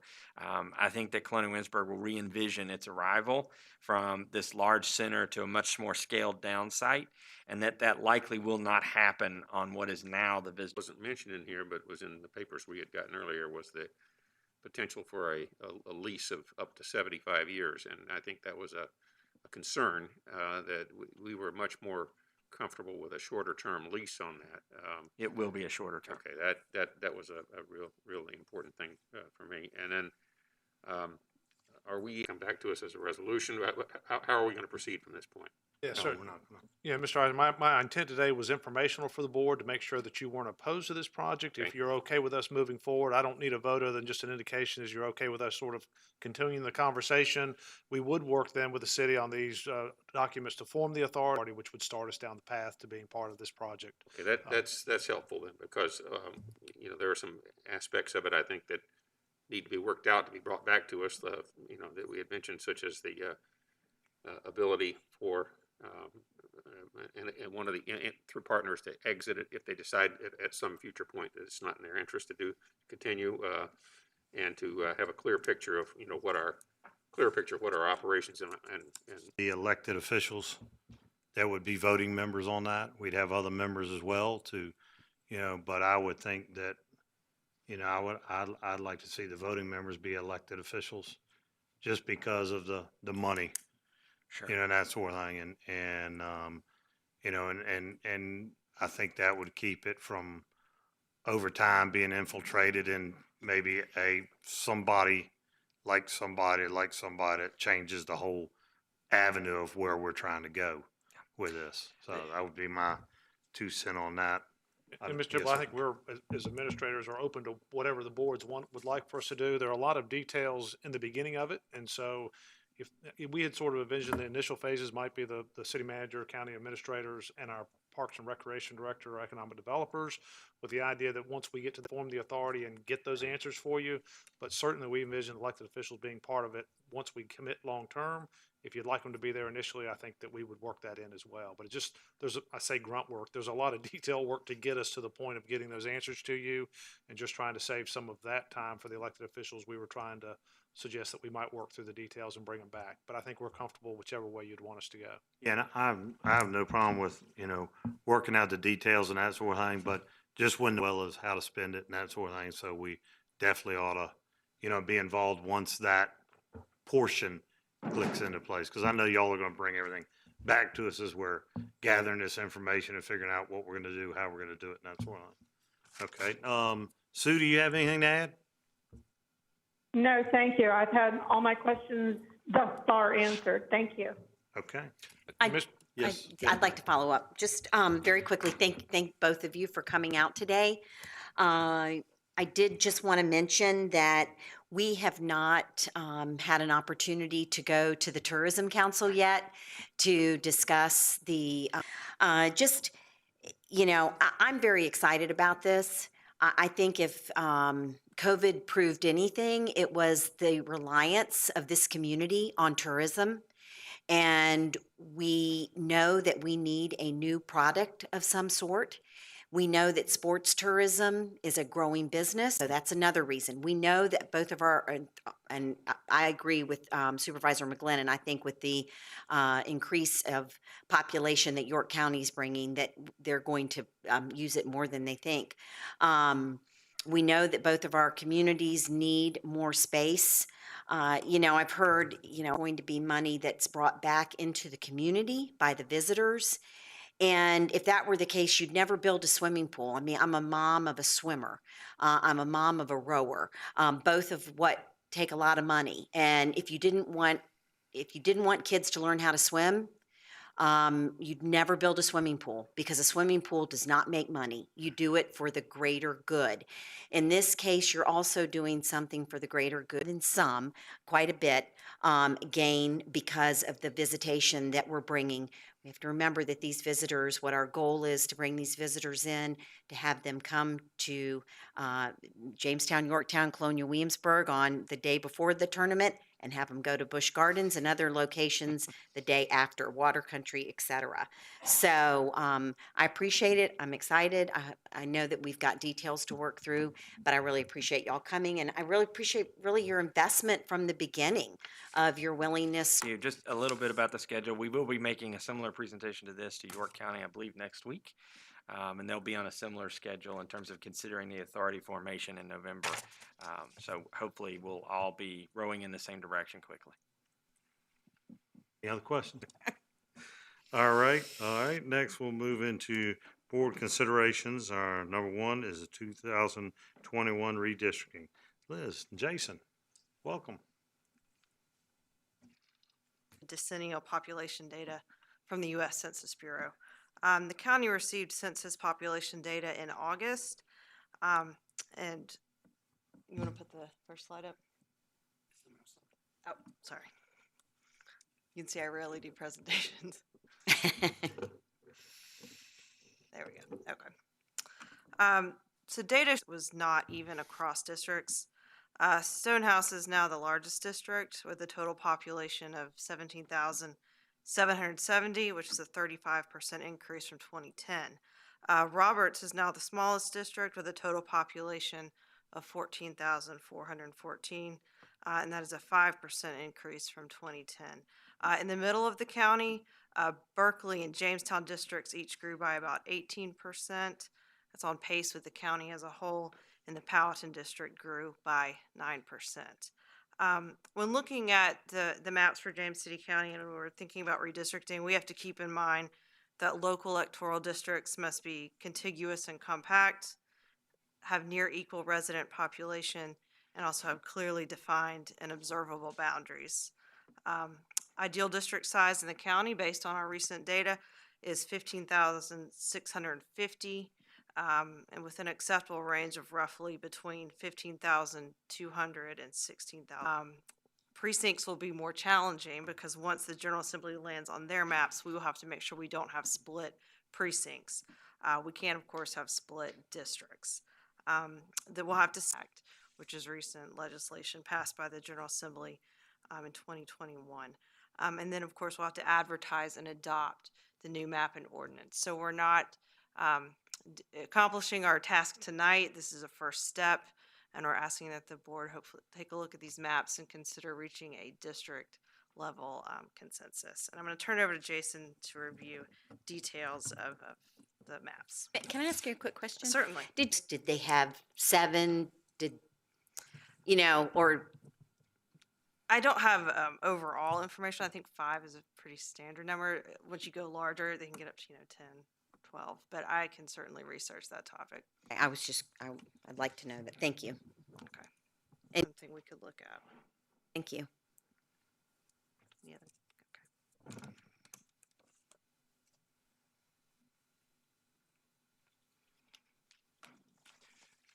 I think Supervisor Larson, one of the reasons we didn't do that is when we first started this process, we had just asked the board for some very basic guidance on what we should be looking for. And at that point now, really what you see before you is the existing districts, and the colors represent the different census blocks.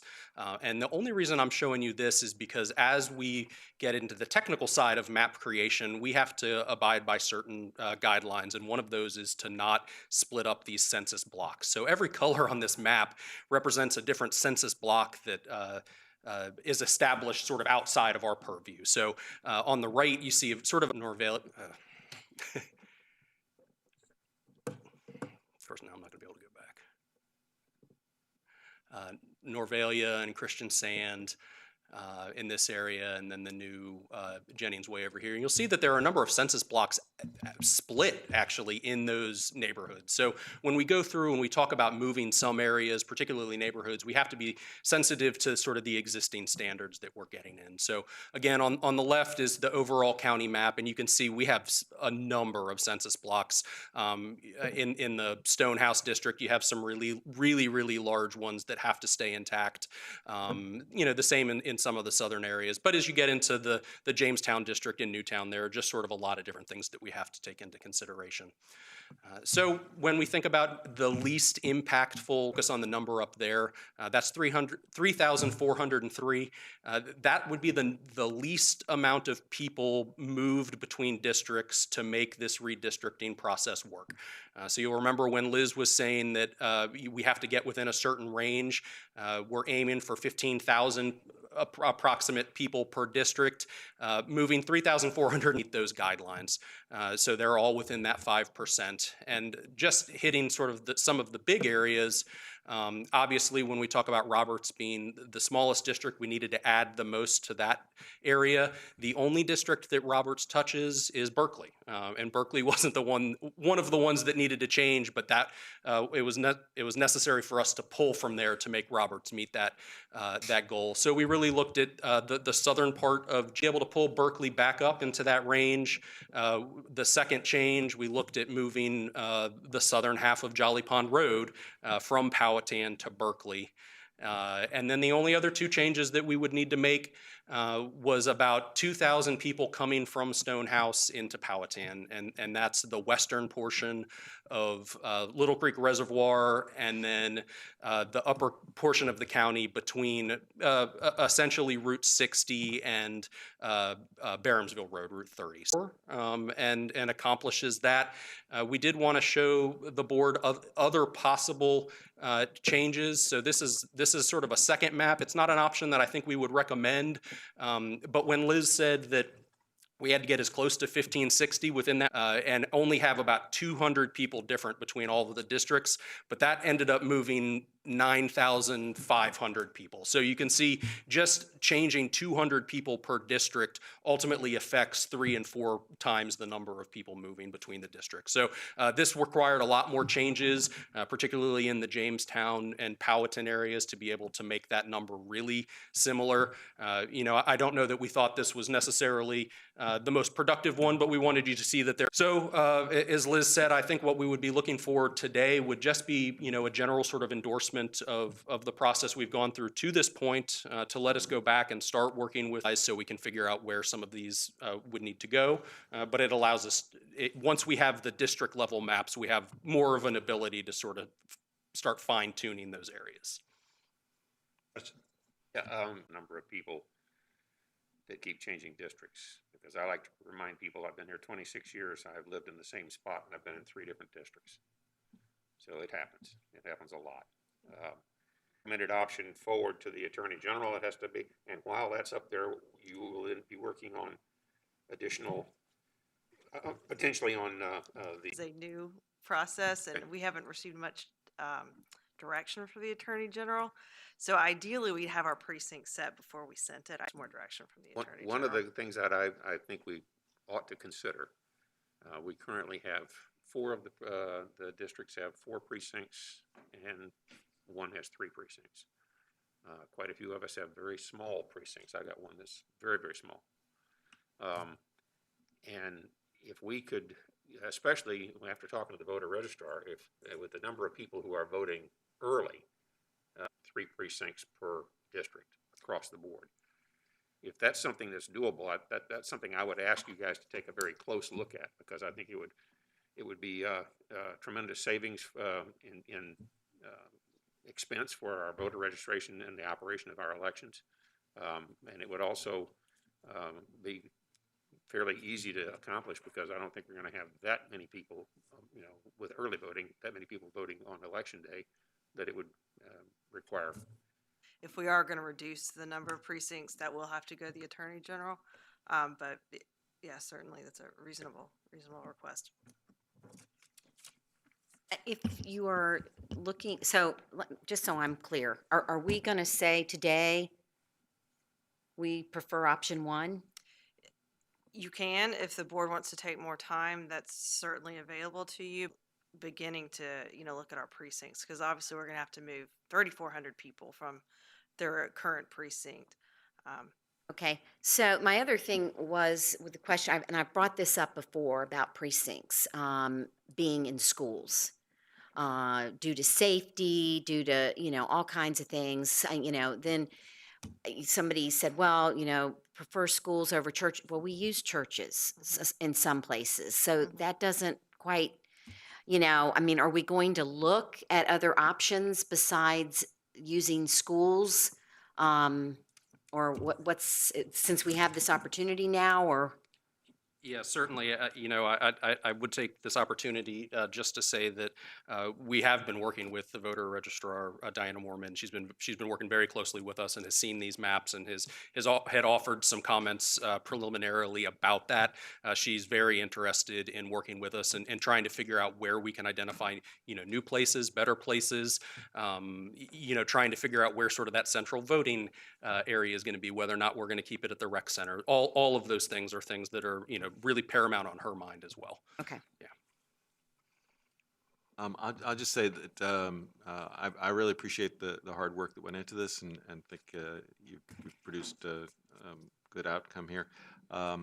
And I would say that while I'm open to the idea of reducing the number of precincts, I think it is also important to recognize that some precinct C, which has a relatively small number of voters, but it's also in an area which is separated from the rest of the county, essentially, along Penniman Road and 143.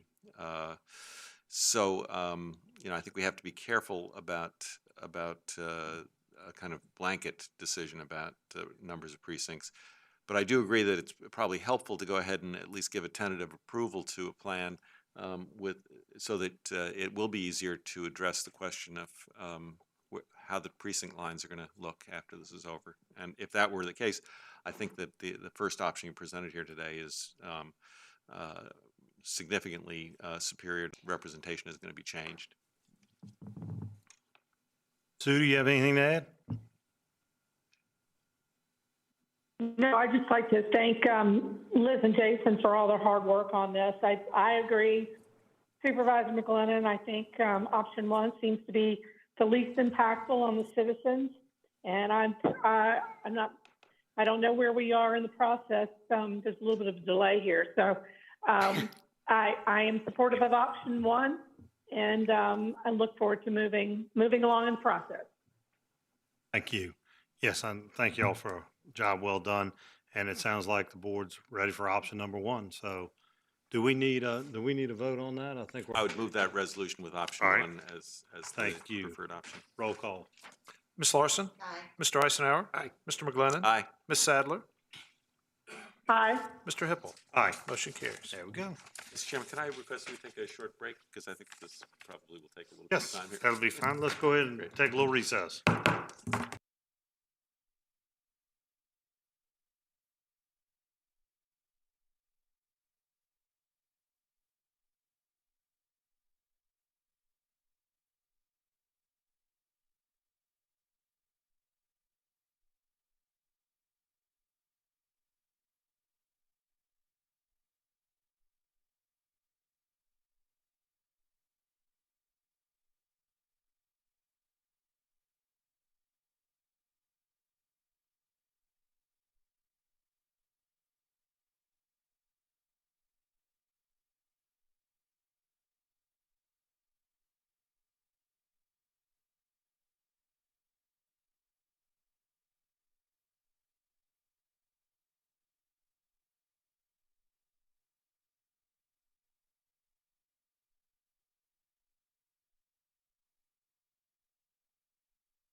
let's come back into session.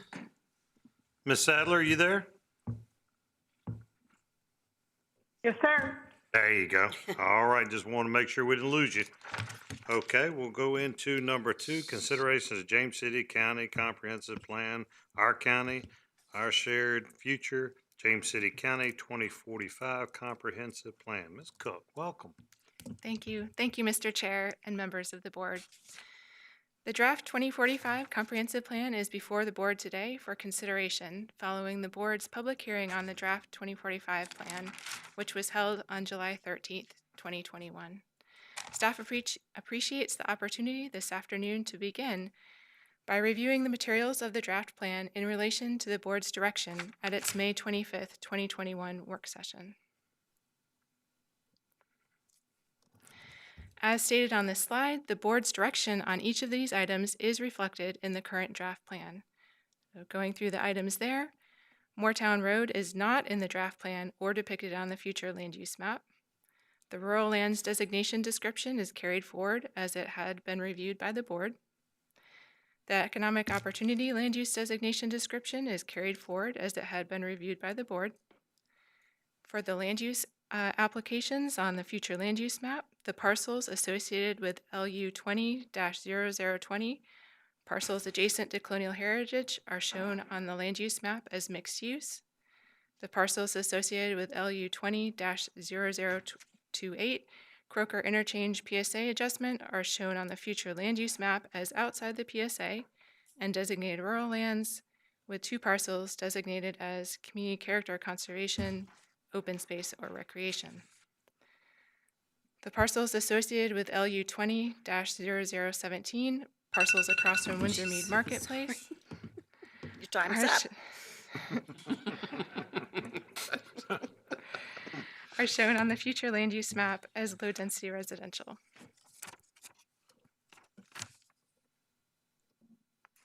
The board also discussed 4 GSAs at the work session in May. Again, the board's direction on each of these items is reflected in the current draft plan. Public facilities 4.7 shown here is not in the draft plan. Environment 1.17 shown here. Environment 3.7.1 shown here is included in the draft plan. Staff had provided additional information to the board following the work session.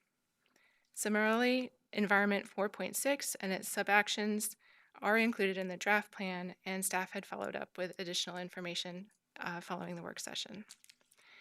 That concludes the list of items that the board provided direction on at the work session.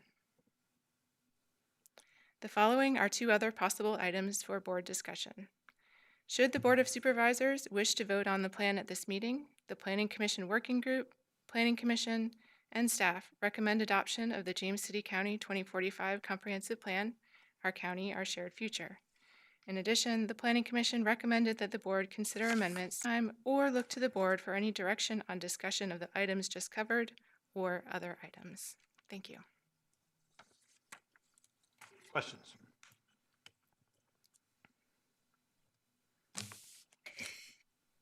Can I, let me just suggest 2 other areas that I'd like to maybe discuss for a little bit today, if we have the opportunity. And one would be related to the decision which we had made to change the designation of the Croker Road area, removal from the PSA.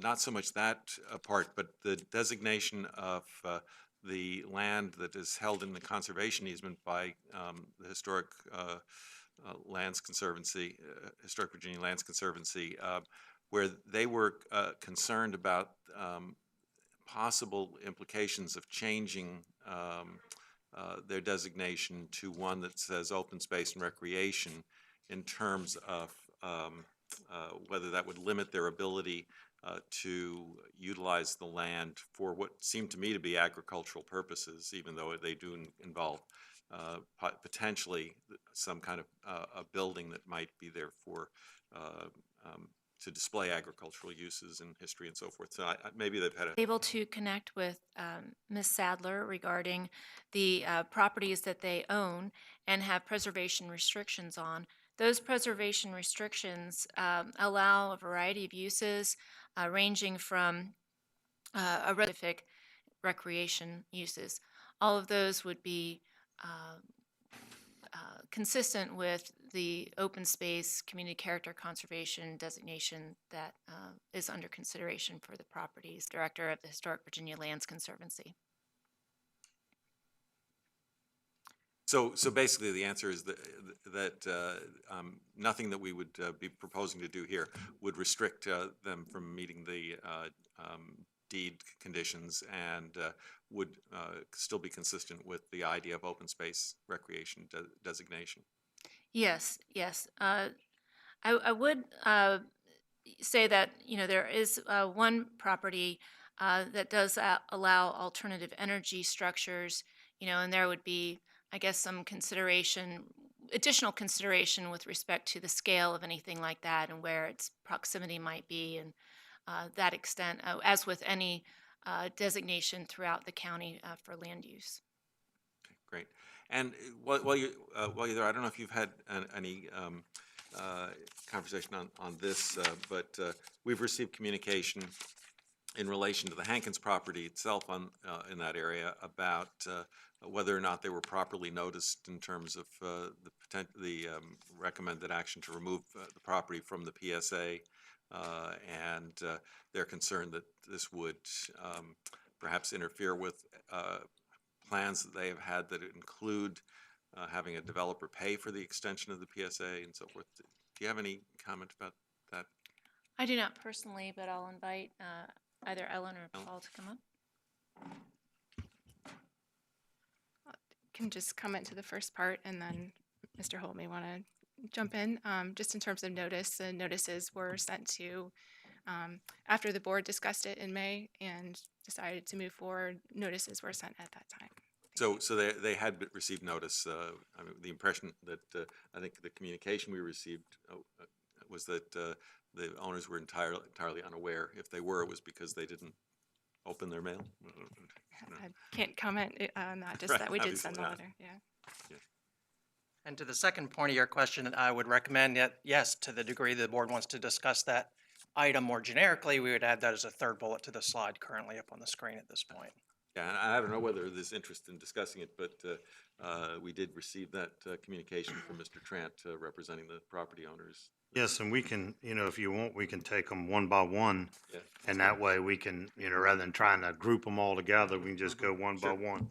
I know that I've had a couple of different conversations with several people over there, not only from the 7-Eleven, thinking what, they want to do as far as their addition and their land that they're looking to buy from the church and expand, and that's why.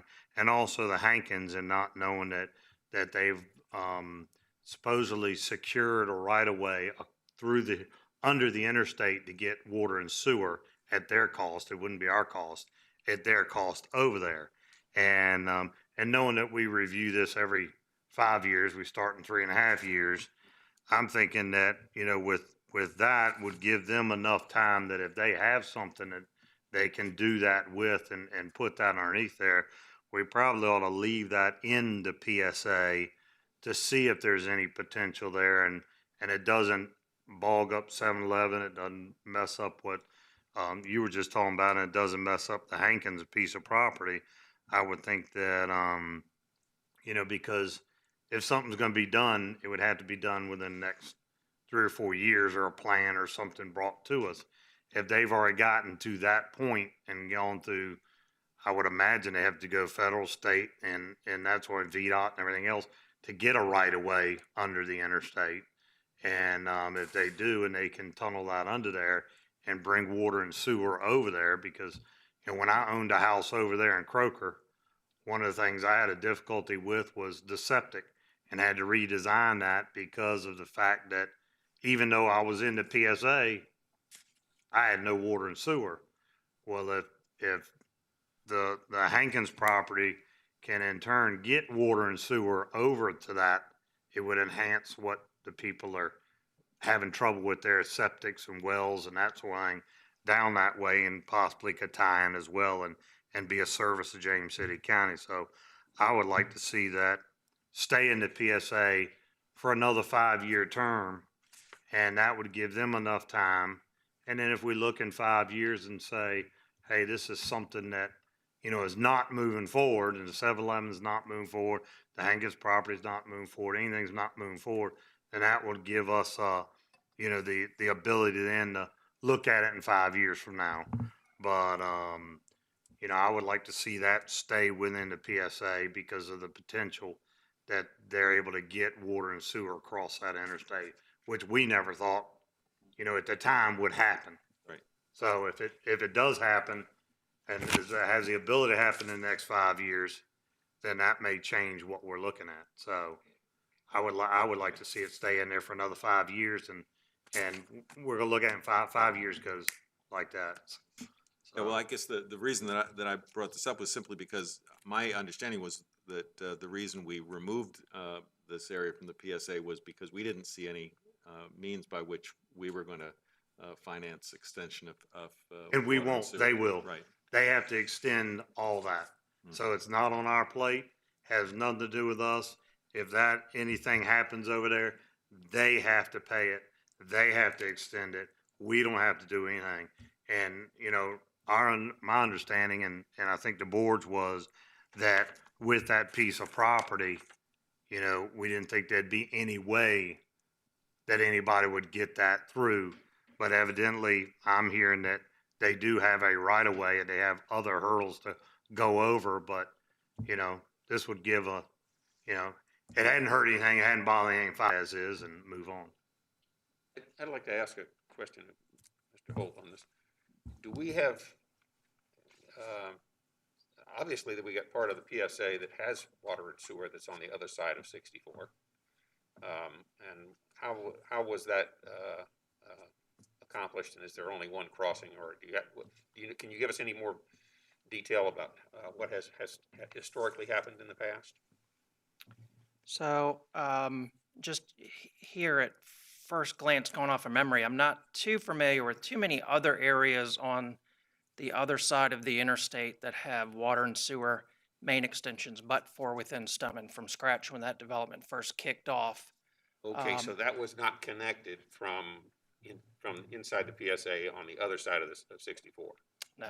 So that's another one of those not that I'm aware of. developments where it was an internal that JCSA took over, but it's not connected to the rest of the system. Yeah, well, that infrastructure's been there a long time, so never say never. I don't know if it's at some point, didn't somebody loop something in, but to the best of my knowledge, Stonehouse started with their own on that side. They are connected to sewer. Okay. Yes. I can't sit here and picture where and any I other don't know how I connections feel would be. about this issue, but I did want to sort of get a sense of it, given the fact that we did receive communication about it. I'd be fine leaving it in like it is now in the PSA, and it's not gonna change anything, and anything that comes to us is gonna have to. Talking about all of the properties or just the? Yeah, what's in there right now?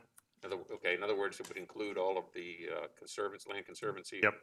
process and everything? Yep, not bother any of it right now and look at that, and we can relook at it in 5 years if we decide, hey, nothing's been done and let's pull it out. But, the only way they're gonna be able to do anything over there is if they put that across there and they put that connection in for water and sewer, which is a big, I would imagine, number to connect that in and get it under there. Right. So that's. So let's put a virtual sticky note on that to come back to that as we continue. Maybe we go through the rest of the. I was hoping we just do one, get it done, do another, get it done without getting all. Well, I don't know, because I don't know that people are ready to make a determination about it at this point. That's the only reason I'm asking about that. Okay, so what will we do? Go through all these and then come back? Because it's going to be hard to keep them. Yes. Tracking. That's right. I think that was added to the end of the list of discussion items. So yeah. So I would say it was tagged on to the end. We're gonna go through the other items that were listed by Ms. Well, the only reason I went over because you brought it up. You brought Right. that section up. Right. So that's the reason I went over it. It wasn't let's start with the bottom and work to the top. I understand. I agree. All I'm saying is that I think we probably need to have a discussion about it as opposed to just making a decision right now. I thought, are we not having a discussion now? I mean, Okay. I'm Okay. confused what you're looking for. Because I thought we were gonna take each one by one and vote on them and do them.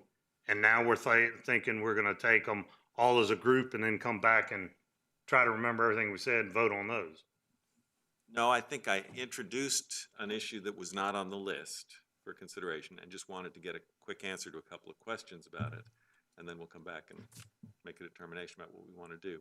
I think you've indicated that what you'd like to do is to leave things as they are, right? Okay. And Should we finish the discussion on this one and then That's what I was move thinking. ahead, or is this decision predicated on some other decisions? That's, Well, one of my concerns right now is that we're talking about, at the request of one parcel owner that wants to put this over there, whether or not we put all of it back in the PSA or whether we put just that parcel or some part of it. You see what I'm saying? Yeah. As opposed, because I'm not totally sure that it is necessary to have the conservancy part or the golf course or all that, which is, there are places over there that are listed as, mixed use that we had indicated that. Well, we'd handle that as it came up. I mean, that wouldn't be anything that, it's in there now.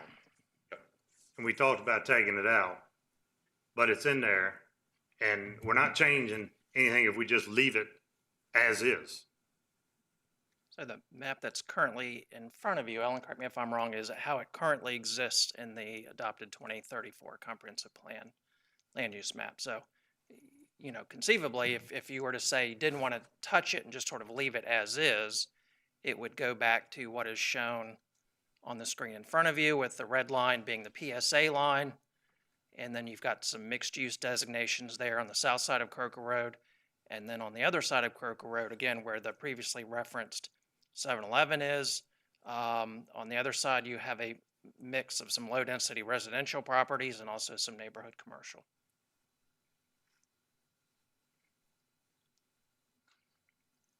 Which is the one that would be getting the sewer and being proposed, the closest one to the interstate on the other side? So I think the reference to Hankins properties were the ones here on this side of the road. Okay, right there. Yes. Down below, just a little lower, the one that's right along the edge of the. Yeah, that one too. That one right there. Yeah. I don't know if they're talking about just one single piece or the whole piece as a whole. Because I would think if they're looking at it and running underneath the interstate and putting that expense in there, they would be looking at the whole piece as a whole, not just a portion. And, Two of them are conservancy held pieces. yeah, and the conservancy could, that'd be a possibility if they want to do something later in there with theirs, they could. The other one is the Kiskiak Golf Course, correct? Right. And remember too, extension of public water and sewer facilities is an SUP, so that the board would see such a request later. And anything else that went on beyond that, it would have to all come back to us. It's not anything that they can put in tomorrow and just say, I'm putting in the heck with it. It's gonna come back to us, go through the SUP process, and then anything that they wanna do over there is gonna come back to us as far as that process as well. There is going to be some by right development potential, and there's some, previously adopted legislative plans from many, many years ago. Right.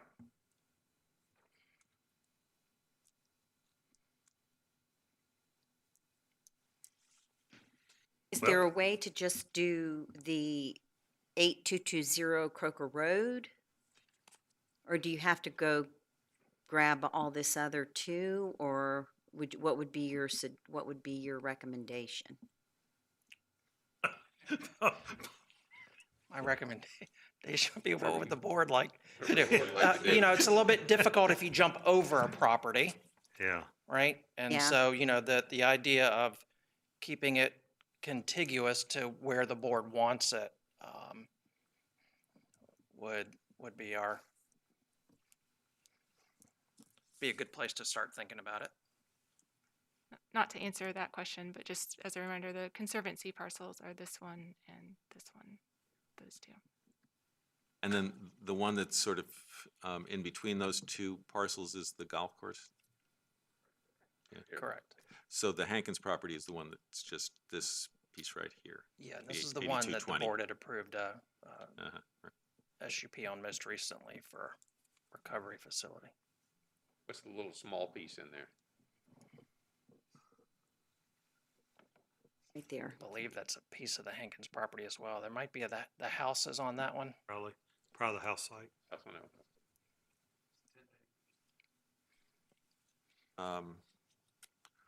Well, I guess my inclination would be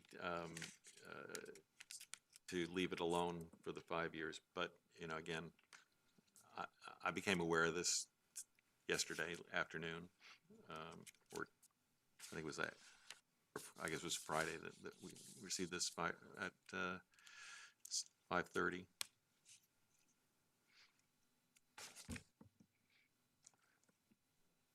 I don't know. Everybody else I'm feels okay about with that. leaving it in. And two. I'll make a motion, we leave it in. And again, just so we're clear, so we know what to do as currently shown on the screen in front of you, which is really no change from the currently adopted comprehensive plan. Right. I guess I would say 8220, but Do you have objection to leaving the 8220 in there as opposed to everything else? Well, if we leave it as is, we don't have to change anything. Correct. We just leave it as is, like it is. We're talking 5 years. You know, 5 years is gonna go by in a snap. And, seems like it goes by quicker every day. But, I would leave it as it is right now, and as it's drawn, we don't have to change anything and continue like, you know, it was 2 years ago. That give you, All of that low density residential with 7-Eleven, all of that, everything would still remain inside the PSA. That's my understanding from the motion. We may want to do a straw vote. Understand the motion, so. Would help us. they'll have to get that, you know, they try to get that across there. All right, motion on the floor, roll call, please. The language would go back into mixed use in this manner shown here. So there's some slight revisions to how it had been in there. If you'd like to review that, it's available there. And that's Ellen, to be clear, that's the piece in the blue at the very bottom for the southeast quadrant. That would have been what was taken out if this were to be rural lands. And so if it's to be mixed use, presumably if the board was okay with it, that would be shown in the mixed use designation description for. It's for existing change. mixed use. Existing use as of today before this is what we're trying to get to. The previous comp plan. Yeah, this language had been revised somewhat as compared to what was in the 2035 language. There's a reference to community character conservation, open space, and recreation for those conservancy parcels. So we would need to do some amendment to that language if there was not the board's desire for those two conservancy parcels to go to community character conservation, open space, and recreation. We need to do. Staff tweak the language and bring it back to us so we can all look at it beforehand and make sure that everything, that we're not missing anything on this. And then entertain your motion at the next meeting, if that's okay. And I am interested in those, I don't mind the language for the the pieces that belong to the conservancy. As we sit. So let me make sure I understand the motion. Jason, if you wouldn't mind putting the map back up. So if I understand the motion would be to not make any changes to the comprehensive plan or to the future land. You're saying don't include any changes. Right. And the land use designations would be that as shown on the screen. That's my understanding of the motion. And if they wanted to do something different, they could bring that before us. Then when we get into the next comprehensive plan, Right. that could be an applicant requested Right. change or Use and change the two conservancy parcels to a new designation as opposed to mixed use.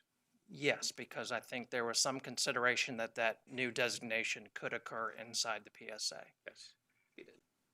That we don't inadvertently not protect the conservancy parcels and give them the flexibility to do what they need to with that. You know, so to the, those two parcels for the conservancy to a different category, land use, then they could bring that back to us and we could vote on it. I could gladly support something. Want to amend the motion, Uh-huh. right, to see if, to have To- staff come back with some, Two, if you wanted us to change the designation on the land conservancy parcels to the designation other than mixed use. And I don't, I don't. I don't want to pin them into something either right. that they can't later down the road help their cause by maybe adding something to that piece. she sent us something. Right. I don't want to box them in either. Because if we do, that might cause them issues later. Right now, they can do more than they could by changing it. If you let staff go back and try to work this, then they have an opportunity to comment before we can come back into session and consider it. It says the HVLC's desire is to alter the zoning recommendation made by planning from open space parks rather to Rural lands. rural lands. Uh-huh. That's what we received Which is not their from her. current zoning. Right. So, Their zoning now is Yeah, what, mixed yeah. use? That's the future land use Oh, map designation. But they own those two properties outright. I would need to check that to see if they have an easement interest or do they own them outright. Because that would change maybe something if they own those two outright? They do. They They do. do. And So- there are restrictions on the property as well. Right, so there's, even with this being zoned like it is right now, you can't put mixed use on those two properties. Well, Because- let's, just to clarify, the zoning for at least the front portion, I believe the other portion as well, is both M1 and A1. But what we're talking about today are the designations. And so, you know, those are currently designated mixed use, and you're entertaining changing it to community lands. character conservation or rural lands.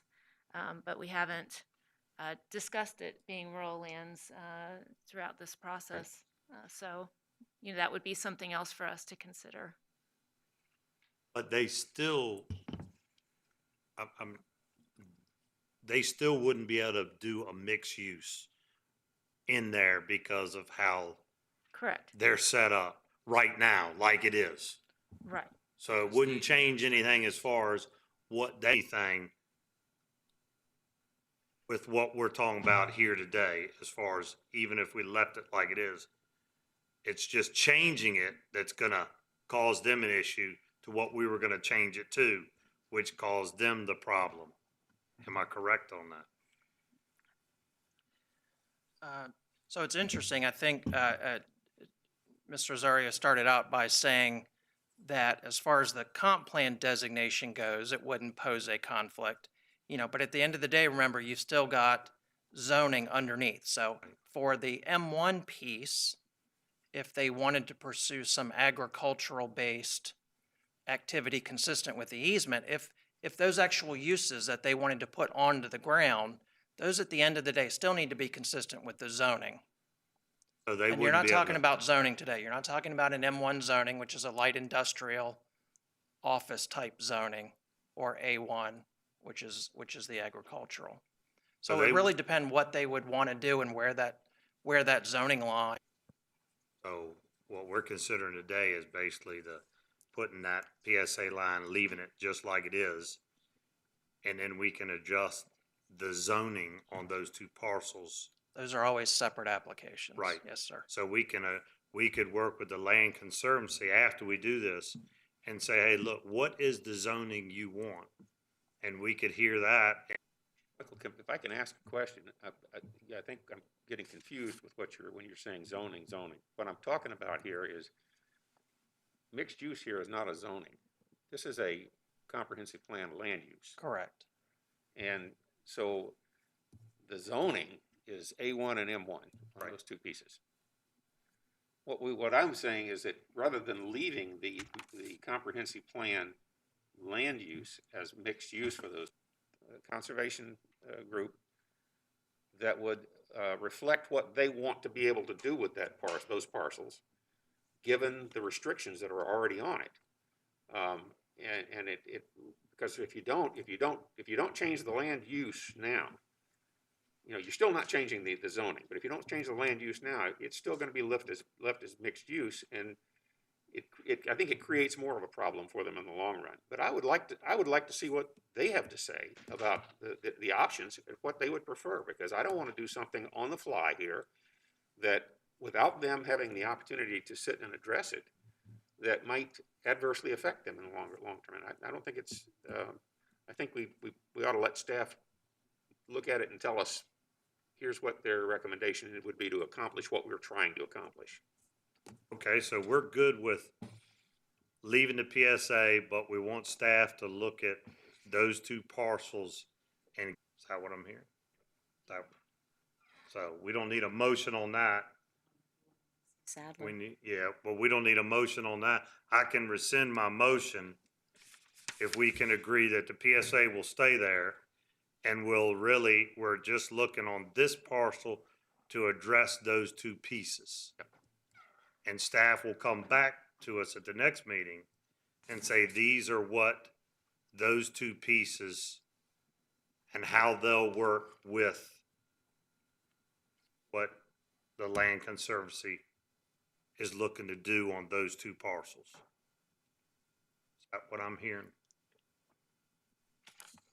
So again, let me through this afternoon. There is. So the direction from the board is that you've rescinded your motion. So that's no longer on the floor, and you're directing staff to reach out to the land, what the best fit may be. For the best fit, considering that it would be inside the PSA. And then we may revisit with you as the conversation goes and how much homework you may give to us or not, collectively. All right. All right, that moves that one. We'll pull our list back up. Yeah. All right, I want to start with the top and go through? Sure. Okay. I'm sorry, Ms. Sadler, did you have anything to add to that? No, it's hard for me. Next, we're looking at Moortown Road. And I'll lead the discussion off on Moortown Road. I feel very strongly we need to leave Moortown Road in this project, not only as a emergency road, but another way to get through there. Living up that way, it's getting tighter and tighter. We've got all the homes that are in there, and it's clogging Lightfoot up terrible. Now, this is not a project we're gonna fund or anything else, but I think by taking it out of the thing, it definitely, out of our comp plan, it definitely says we're not gonna do this, period. And I think we need another, I've heard that the thought of, well, if you build it, they'll come. Well, the problem is, if we took that attitude with HR TAC and we waited on the interstate, we'd still be sitting in traffic. They came, we're gonna, same thing with the tunnel. Waited and they waited and they waited and they waited, and they waited way too long to get a tunnel in there.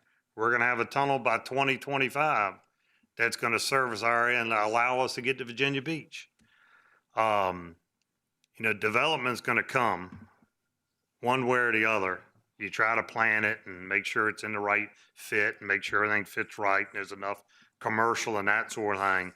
But Moortown Road is more about getting through and around 60 and Lightfoot than anything else to me. And driving there daily and constantly, it's getting more and more and more congested. I mean, you'll go sometimes on a Saturday and you'll be past the Pottery waiting on the Lightfoot light to get through. And that's crazy.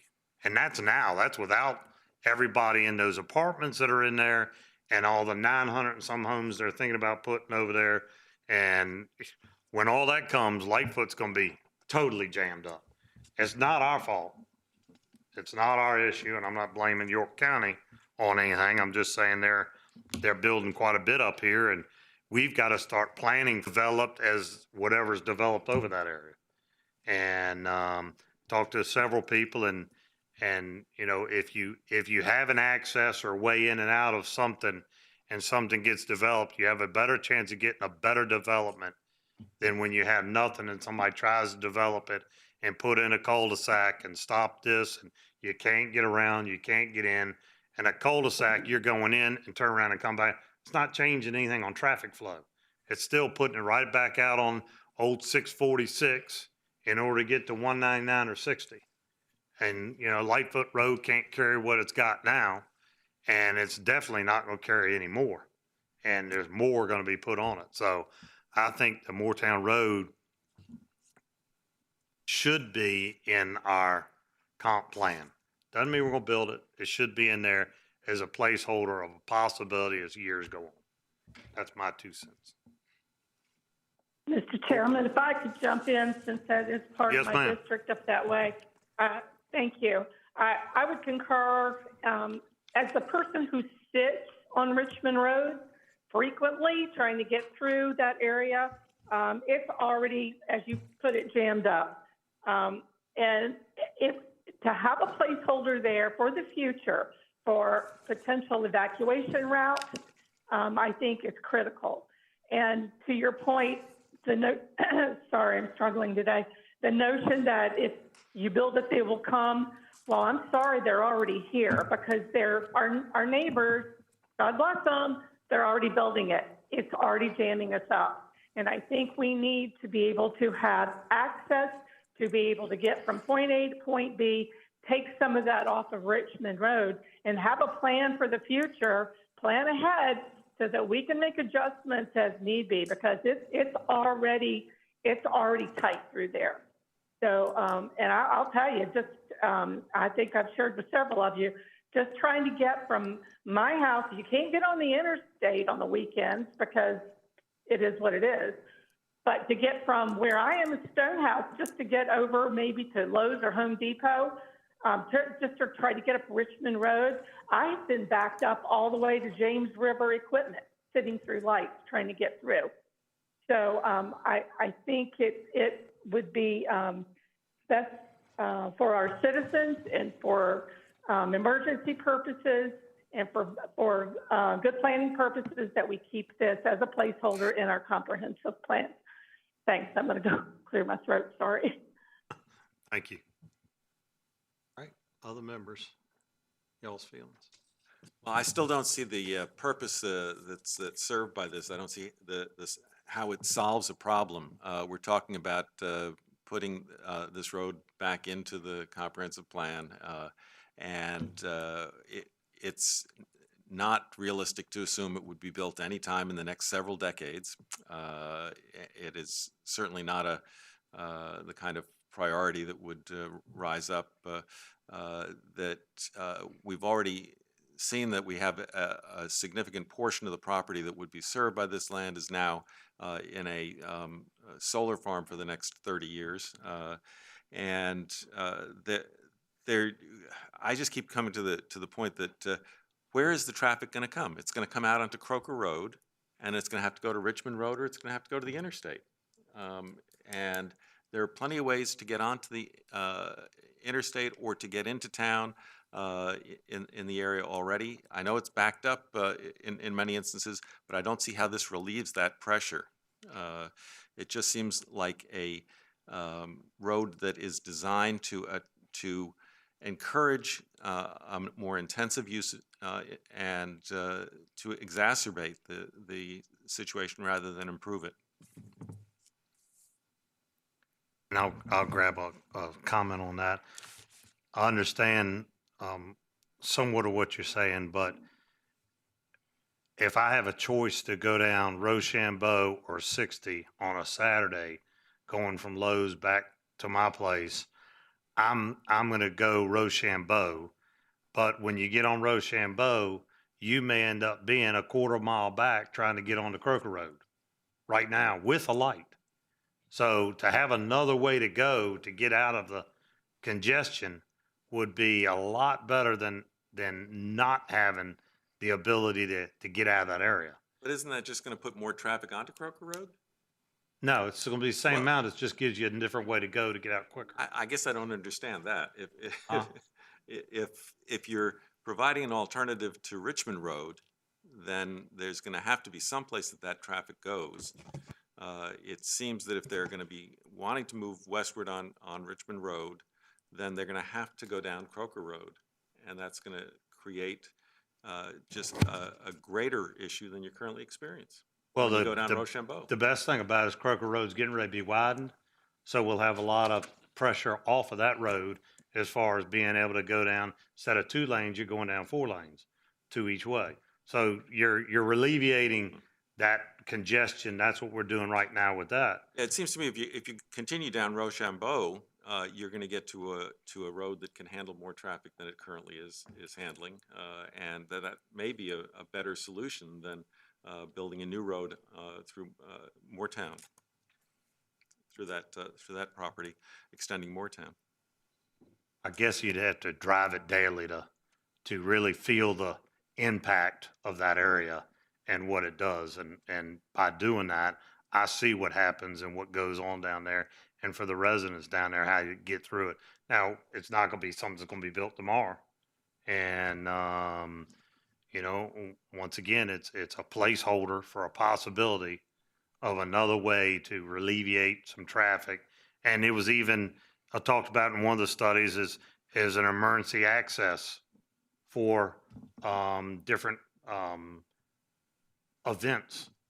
So, it wasn't just an access road, and it wasn't for just development or whatever might happen in there. It was another emergency exit route, as it was spelled out in one of our documents I read. So just my thoughts. Right. Again, I don't see it as particularly serving that purpose where there are other alternatives available, especially, Rochambeau, which is not as heavily traveled, 199, which takes you onto the interstate, or into town. But I think we're just going to disagree on that. Yeah, because Rochambeau is heavily Well, traveled. again, if I could jump in, as someone who travels that frequently as well, it gives you an option to diffuse that traffic. It gives people an option to go different directions, and it can split things off. We've got to have something to open things up in there. And agreed, I do recall staff confirming that it is one of the potentials is for an evacuation route. And also with the widening of Croker Road, that helps to open that up as well. So there's not too many ways going from where we all live up this end. You either get on Richmond Road or you get on the interstate. And right now, the options are pretty limited. So where I am, you've got to go up 30 to 60 to get anywhere. Yes, ma'am. Oh. Jim, you have anything to add on that? John said it fairly well for me. It's got to live up there. Well, So- we all spend a fair amount of time driving the county's roads and understand the impact of development. I'm actually, it was a no on this. I'm going to be a yes this time because of the development that is happening up there that there is no answer for. Absolutely none coming from I'm not going to be as nice as the other people have been about our partners next door because there's no plan that I have seen. I've asked for us to have discussions with them about how they're going to handle the traffic. I haven't heard anything. But what I would like to see moving forward is that this, we know this is not going to happen in 5 years. So before the next comp plan, I would like to see us work together with York to see if there's a way that we can get some of the pressure off of up on James City County. So if there might be an alternative because of the fear of increased development, et cetera, then that I don't know that I'll be sitting here in 5 years. So please don't anyone think I'm being presumptuous, but to see that there are other alternatives moving forward. So I'll just put it out there. All right, well, Thank you, Ms. Larson. And I had spoken with Mr. Stevens as well. I think there was attempted to have some communication with neighboring locality. And you brought up a good point before about different localities in the state who are bordering localities and how they handle this traffic dump if one builds and the other one ends up having to carry the load for transportation. So thank you for pointing that out and bringing that up. And I look forward to some more discussions with our neighbors to find out how they might be willing to participate in that. So thank you. If you wouldn't mind, if I may just make sure we're really clear on the motion from the staff point of view. So there would really be three components to putting it back in to the plan. That would be depiction of the roadway on the future land use map as a proposed roadway. There would be a text update to include the corridor vision paragraph that's included in the screen there. I think that was shared earlier, with special note that that really talks about the roadway being privately funded. And of course, table T4 in our transportation chapter lists out all of the roadway improvements for the county. Again, for consistency and to make sure we have everything in that table, we would update that to be in that table to be consistent with the corridor vision. It would be shown as privately funded, and the latest update, I think we had a TBD. We just don't know the project cost at this point. Because if you remember, there were three different corridors as part of the adopted corridor study, with the idea or three distinct corridors. So we would probably, for project costs, leave that in as TBD, show it as private funding. All right, we'll add that to the motion and have a motion on the floor. Roll call, please, sir. Mr. McGlinnan? No. Ms. Sadler? Plans policy, we're going to move this forward, language as draft. And it may be that the board doesn't need to revisit everyone. It's, we just had the full list up there, right? It really is up to you. I just didn't know, I didn't want to leave anything out. Yep. Somebody may want to discuss, okay? All right, is there any on here that somebody wants to discuss as we go down? So we don't miss anything and I don't go over anything. Economic opportunity, land use designation, forward the language, you go with that. Future land use maps considerations, Colonial Heritage and Richmond Road, recommended, good. All right, Kirker Road interchange with PSA adjustment, rule lands, board direct that land use change move forward. So we're going to come back to that one. Okay. All right, parcel across from Windsor Mead Marketplace. I know, Jim, you had some thoughts on that? Correct? Yeah, I have, I've spoken to some of the folks who are representing the property owners there, and willing to go back and leave it back as a neighborhood commercial, but I made it very clear that one of the problems we have with those particular pieces of property are the intensity of uses that were consistently being proposed, that were just inconsistent with what we were willing to accept as a board and as a community. It's a challenging piece. The access onto 199, or not onto Monticello, is really a difficult part. But I made sure that I would express my concerns that they bring something not as intensive a use if they want to develop that under neighborhood commercial. We have to evaluate that obviously on a case-by-case basis. But I'll make a motion to leave it back as it was as a neighborhood commercial. I just wanted to say that so I think that I appreciate the fact that you had the conversation. And I know that we've heard a lot, there's a lot of traffic on Monticello, which I think Monticello was designed to have a lot of traffic. We've just grown. But if we don't put something there, which I voted to pull it out, so I'm not, but we do push it out. I mean, it is good that it's there. It's close in to something that's already there. And, you know, sometimes we forget that people don't have vehicles, et cetera. But, I think the hard part is that if they bring something to us and there's a cost to the landowner on that, and then we're always gonna turn it down. So, I mean, are they willing to continue to talk with you prior to?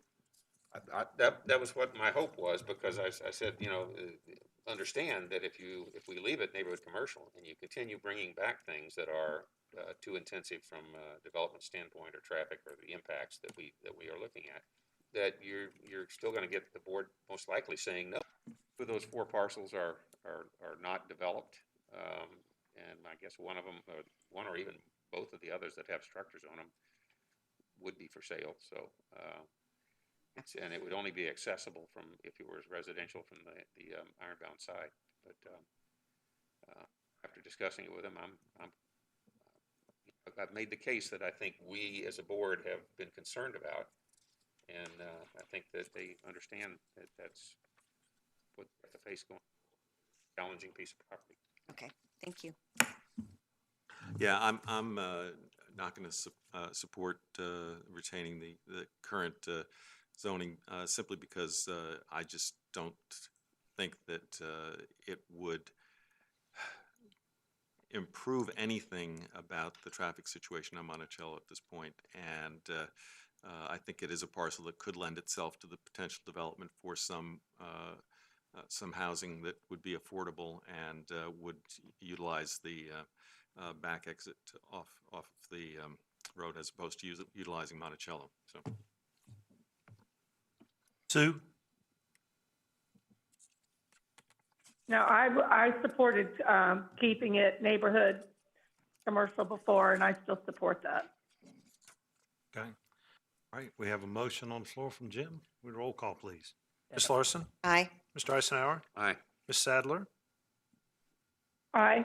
Mr. McGlinnan? No. Mr. Hippel? Aye. Motion carries.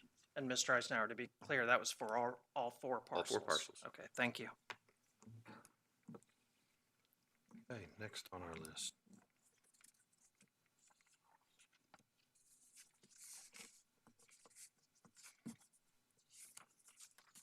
So really that takes care of slide 2. Slides 3 and 4, we're happy to take as you all would like. You see the recommendations there. Slides 3 and 4 Can really represent. Let me go back to the GSAs. LU 2 and 3. I mean, 3 and 4 are the GSA language. And you'll see the board's previous direction provided there.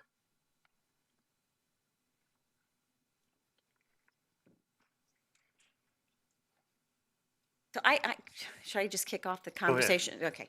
So this has really bothered me.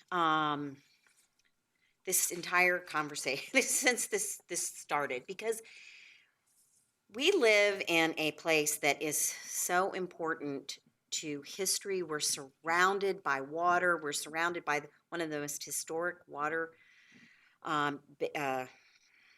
bodies of water in our nation. And I feel like this has taken a political turn with some of this that we've been dealing with, and so, and I am in no way want to make it political, knowing that some of it very well may be, just that's the way of our nation these days. I think for me, on the very first one, investigate carbon sequestration approaches as may be permitted by state code. I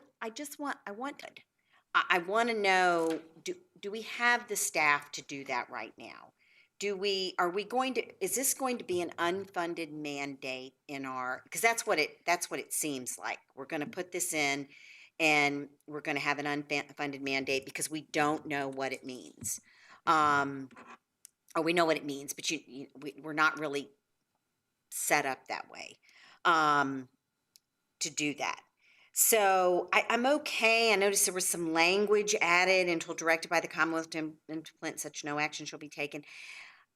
Is there other language that we might be able to add to that we can we can explore, this is something, because what I would like to see us do as a board, frankly, is work on an environmental, we've never worked on an environmental piece really, that where we are as a county, and now we're, and then to be 100%, this wasn't something that came from, well, though, let me be careful. We did receive a note today that climate change and the environment is very important to our citizenry. But this was something that someone from the Planning Commission came with and added. And so I just want to be very careful. So I'd like to see some language on that one that we might all agree with. So I'll start there. So can I jump in on that then and say, on this particular one, I went and looked at Code Section 15.2 4901. It's a very broad statement about the things that local governments can do. And I don't really think it provides much guidance in terms of exactly going after the question of carbon sequestration. I think there are other things later on that may help to address the question that you're raising, Ms. Larson, which is, I agree with that what we need to do is to recognize the state often doesn't direct us to do anything on lots of things, but we still have to deal with the consequences of that. And so they don't tell us necessarily what to think about solar farms, but we get, and so I do think that this particular GSA is probably something that we don't need to have in the comprehensive plan. I think there are lots of very good things in it, but that's one that I think I would take out. If you look at, we start off with the 1.1.17. There, as I look at that, it also seems to me that there's a kind of and so it would, if we look at it, just continue to develop watershed management plans for the remaining county watersheds, and to update existing watershed management plans that identify environmentally sensitive areas and specific protection, restoration and retrofit recommendations.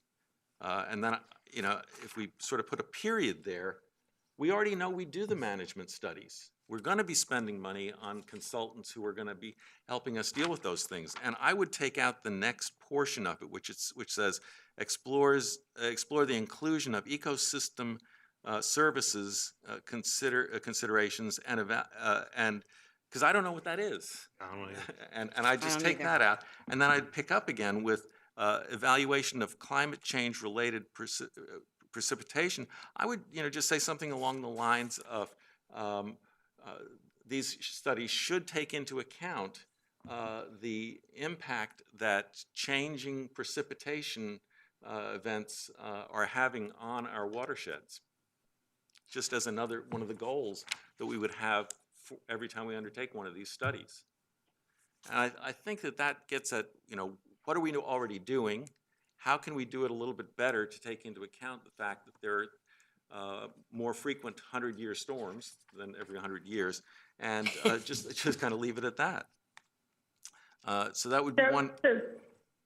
Mr. McGlynn, could you, all right, so you're on 1.17, is that correct? That's right. Okay, could you, all right, so I was. So I would say, right, go ahead, I'm sorry.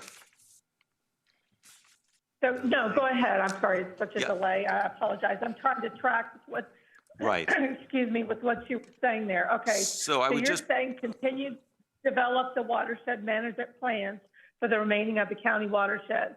Right. And to update existing watershed management plans that identify environmentally sensitive areas, specific protection, restoration, and retrofit recommendations. The next phrase.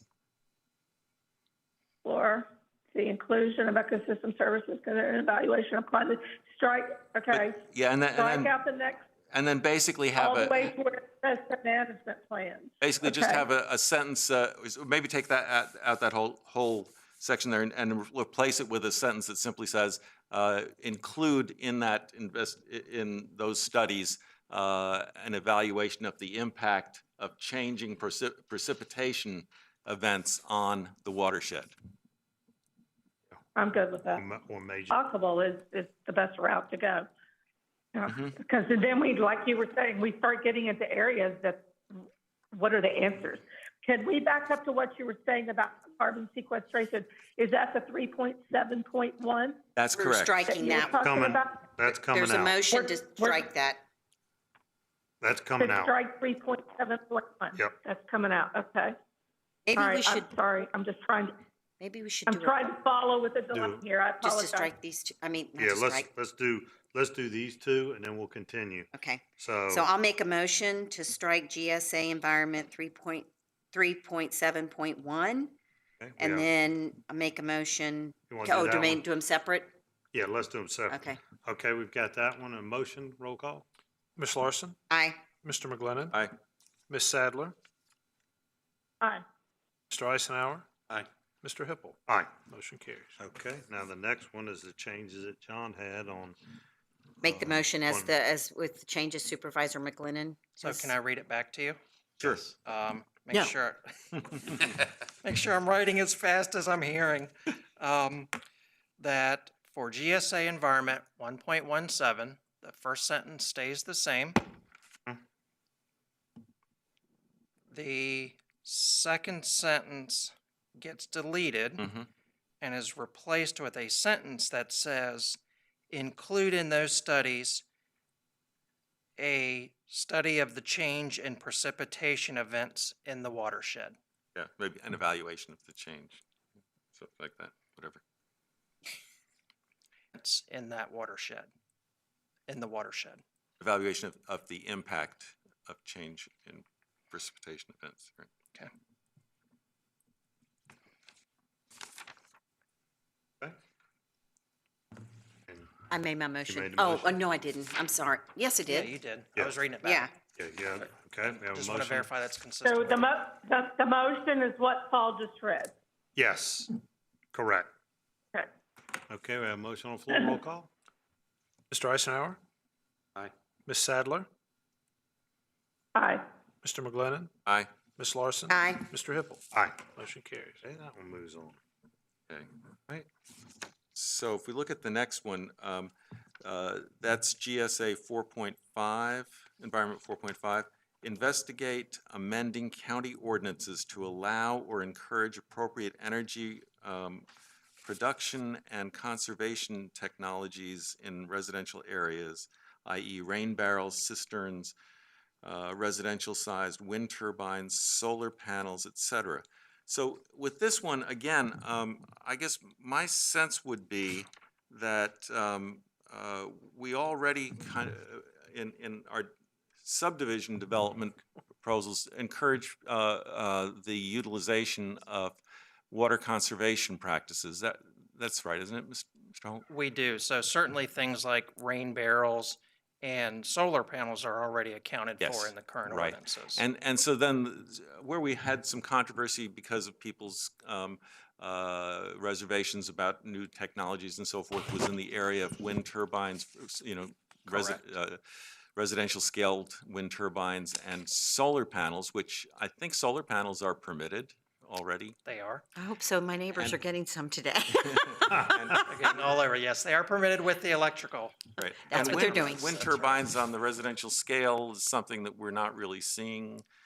Would people be able to do that currently? So that's a really interesting question. I can't sit here and tell you that that's really kind of come up in any big fashion. And certainly the, this GSA is a little bit more proactive in its Yes. wording to say that when we go in next and update all of the ordinances, that such ordinance would, as I read it, sort of proactively encourage those in residential areas. So I don't know that I've got a good answer for you today. Certainly in each zoning district, there are height limits. In residential, that's going to be mostly 35 feet. You know, some of the multifamily residential will get you up to 60, mixed use is 60, those types of things. But that we haven't just had a full conversation on that at the staff level. I can't think of anywhere in the county where this has happened yet. Right, right. So maybe the thing to do is to drop the examples in this particular instance. Because, you know, in some sense, I'm reluctant to put things in here that we already allow, as if we have to come back and redetermine that. And I'd sort of link this to the next one,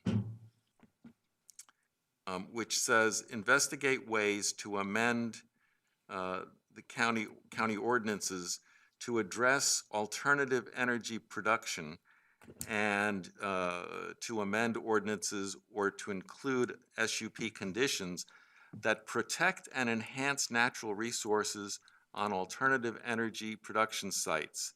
What we ought to be saying is not really to get into a debate over a particular energy uses or water conservation uses, but rather to say what we want to try to do is to be prepared for addressing questions like what do we do about residential wind turbines? Is there a benefit to a certain carbon sequestration process that's being proposed in the county? We want to be able to say that we are gathering information that will allow us to make informed choices, which I know the planning staff always is doing when we have unusual cases, new technologies emerging, and we're trying to figure out what to do about it. That's really what I think is the objective here. It's all three of these? Yeah, I'm not sure I can, but I think certainly by the next. I'm sorry. Go ahead. I will tell you of these examples, and I agree. I think why invent the wheel if we're already doing certain things and we're already encouraged certain things? Why put it in there? It's already there. The biggest issue that I heard from citizens about were windmills. They don't want to see windmills in open areas. They don't want to see them along the James River, and they don't want to see them in neighborhoods. So my only concern about leaving something kind of open-ended like that is that it's not addressing the citizens' concerns with that particular item. I think in terms of protecting our natural areas, and nobody has a problem with that. I think if you're going to protect a natural area, having to look at a windmill that goes to the treetops is not something with the vistas and everything else that we cherish here. Is something that people are interested in, the ones I have heard from. We have, I'm with you, I've got friends who are investigating solar and the whole 9 yards. I don't have a problem with that. It's these windmills and what they bring to our area that I think most people that I've heard from are very concerned about. And I don't think that's a political issue. I just think people don't want to look at the stupid things, quote unquote, what I just heard from a citizen. Right. So I think what we might want to do in terms of the goals and strategies going forward is simply to say that what we have thoroughly understood the impact and recognize what we need to do in order to protect view sheds, natural resources, water quality, things like that, as opposed to saying that we want to adopt a proposal that's going to put windmills everywhere. I don't think that's really what the intention would be. It's really more of saying we are going to see these technologies coming at us, and we need to be prepared to understand the impact that they'll have and to respond to that. 4.5 and leave everything up to the IE rain barrels and spelling. Just take that out. And then on GSA Environmental 4.6, leave that all in because it talks about the protection and the different energy products and what's coming about. So we know in SUP conditions that may be part of that protect enhance. And then we could scratch land use 1.6 because it's basically saying the same two as the two above it. And that would leave us open that if anything comes in environmentally or new energy products or that conserve technologies in order for residential use. And that's why the two up there, I think, do everything. The land use one, I don't think does anything more than says what the other two above us say and what you're trying to get at. Yeah, solar farms, and other emerging technologies in the renewable energy industry with the intention of protecting the county's unique rural character, preserving natural resources, and mitigating impact. Leave that in there, but put explore emerging technologies and the rest of it. Mm-hmm. And then we'll just go, see where it's go, explore, and then we'll take emerging technologies, that'll cover preserve natural resources, and mitigate impact on neighboring properties. So we just So go if I from, could jump in there, the issue I have, the only thing that I'm concerned about, when we keep adding explore, that means we pay for it. It's my understanding right now, the state is still doing on it. So what if we do Maybe that? that's where we put his language of be prepared to, be prepared instead of explore. Well, let me, Yes. let me ask a question, because this is, we've come back to this many times, and I would like to ask staff, what in the comprehensive plan, is there any language anywhere in the comprehensive plan that compels us to commit funds to anything? This is a vision document. There are a lot of things that we would like to do. We don't, when we get down to taking actions, we have restricted or limited funds. We don't do all of them. I think the idea that if we put something in there like that, we may explore it by doing a literature research. We may, put a little bit of staff time on it. We may decide that as a board, we want to put a explore. I think it ultimately will be a decision of the board as to what level of activity or financing that we would want to put into one of these things as we go forward. So Well, let's go with the explore emerging technologies. I'm fine with explore emerging technologies. Okay. I think that works very well. In the renewable energy industry with the intent to protect the county's unique rural character, preserve natural resources, and mitigate impact on neighboring properties. And that covers it.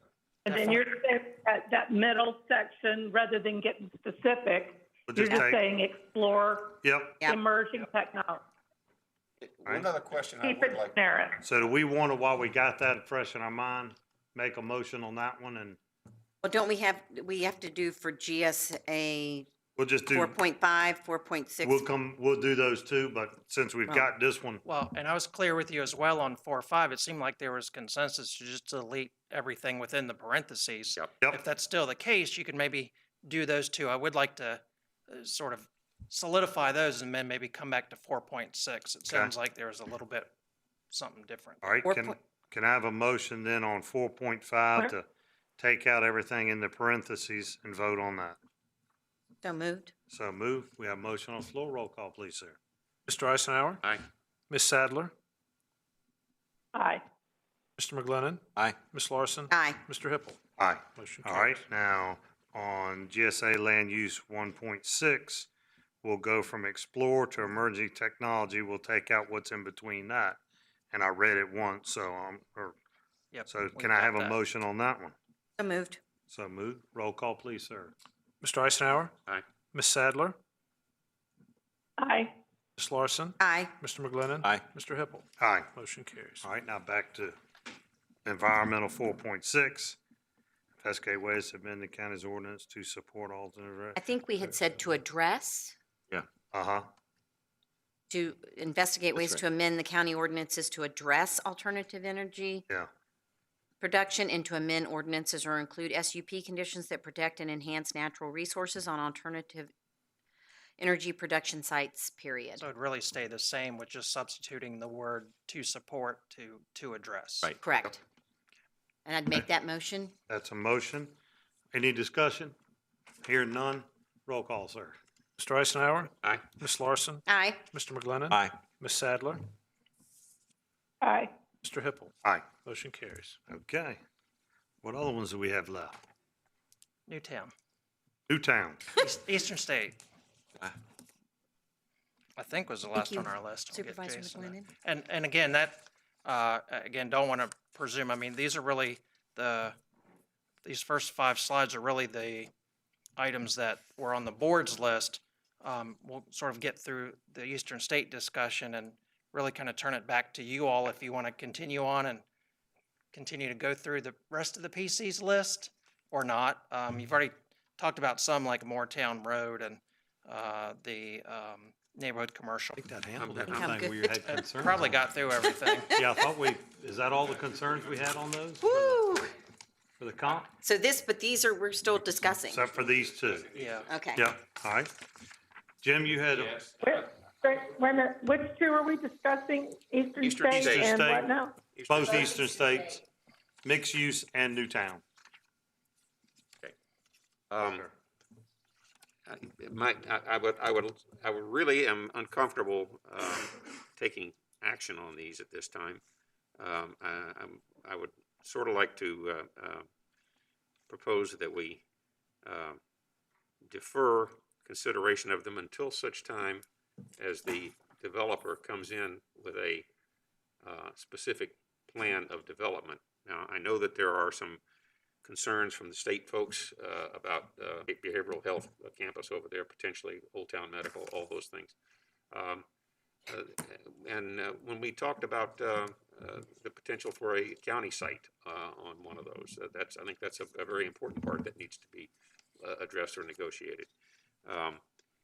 So I am uncomfortable giving, if you will, an upfront blanket approval for mixed use until we see a little better picture of what is coming out of the development proposals for these, because they're relatively fluid and not well defined right now. I think that it's a concern that that we don't really know exactly what's coming down the pike, and mixed use may or may not be ultimately the best approach for whatever gets proposed. I mean, it might be something else. So that would I think that's going to come to us fairly quickly, but that would be my proposal, that we do that. So I apologize. If we do that, does that mean that the state, would we put the state on hold for what they're, no? No, the state's continuing to go through their evaluation selection process, but once that's complete, the selected developer, I think it's their state's expectation that the developer then quickly continue to pursue the local entitlement process and the legislative approval process. Give us a So chance have to there address been all of it. communications and dialogue with our state representatives about this?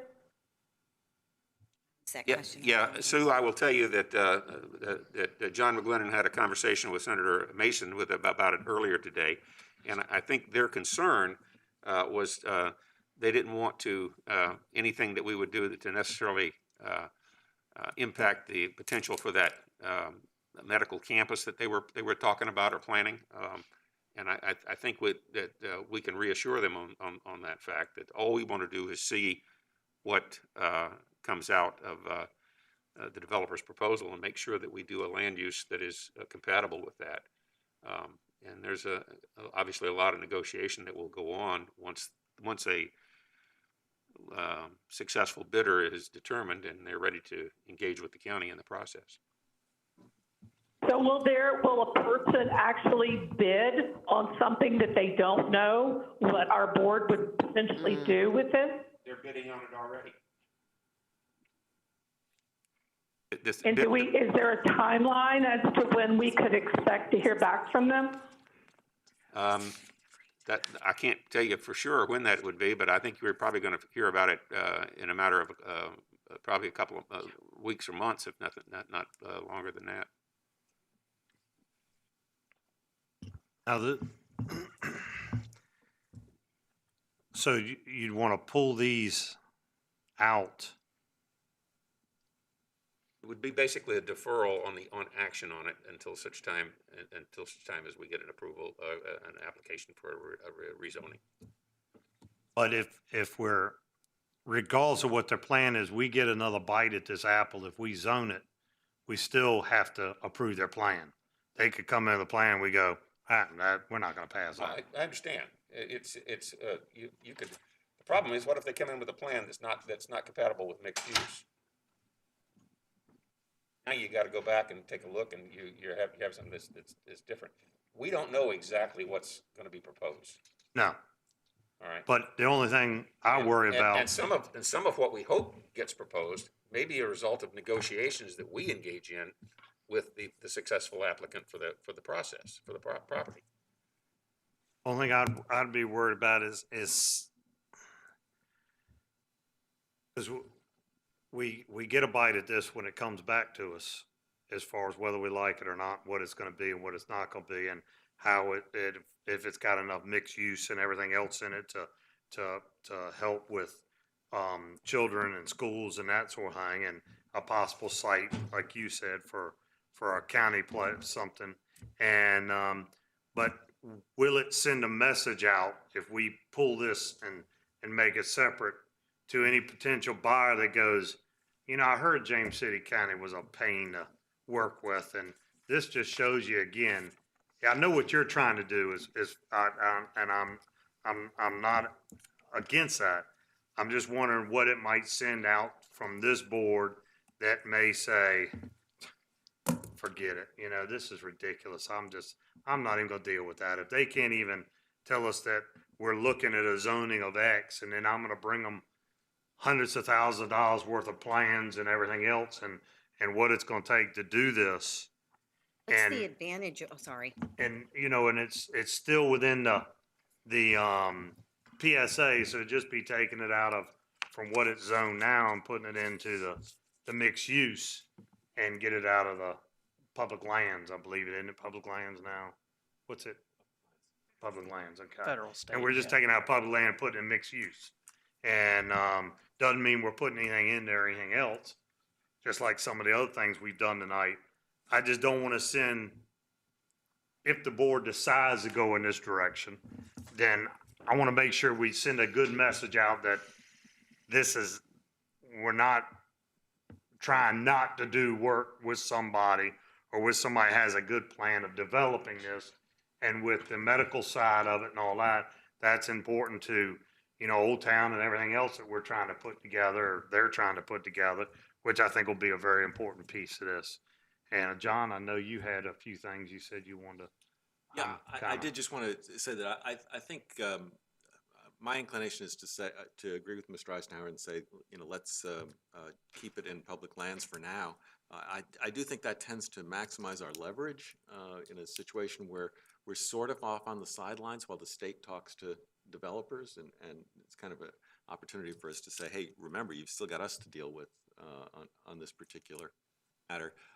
And maybe if we did keep it in public lands, what we could do is revise the comments that are associated with Eastern State in the current comp plan to reflect some indication that we do expect the property to develop, that we know that we expect it to have a significant behavioral and physical health component, along with, you know, as I understand it, Hope Village is part of this. Yeah.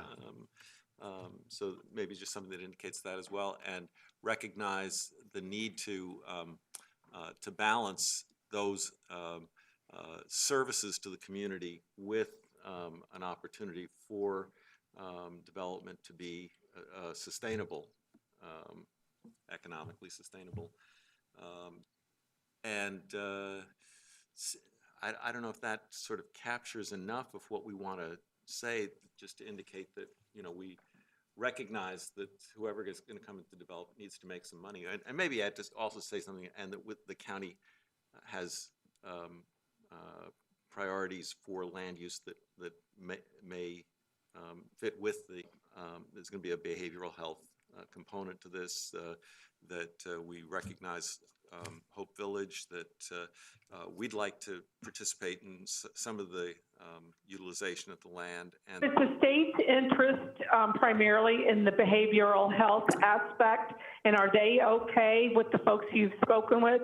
Are they okay with approaching it like this, as long as they know that the behavioral health aspect is intact? yeah, I think, you know,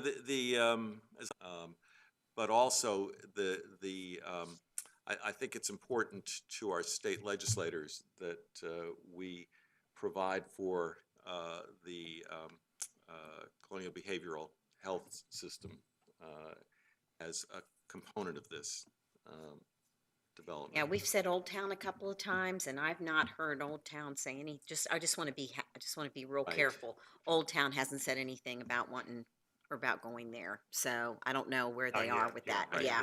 No, I say Old yeah. Town? No, you said, I you did. said, Oh, okay. yeah, I was you just said including colonial. all of them, Yeah, hoping okay. that Yeah. everybody would eventually, Yeah.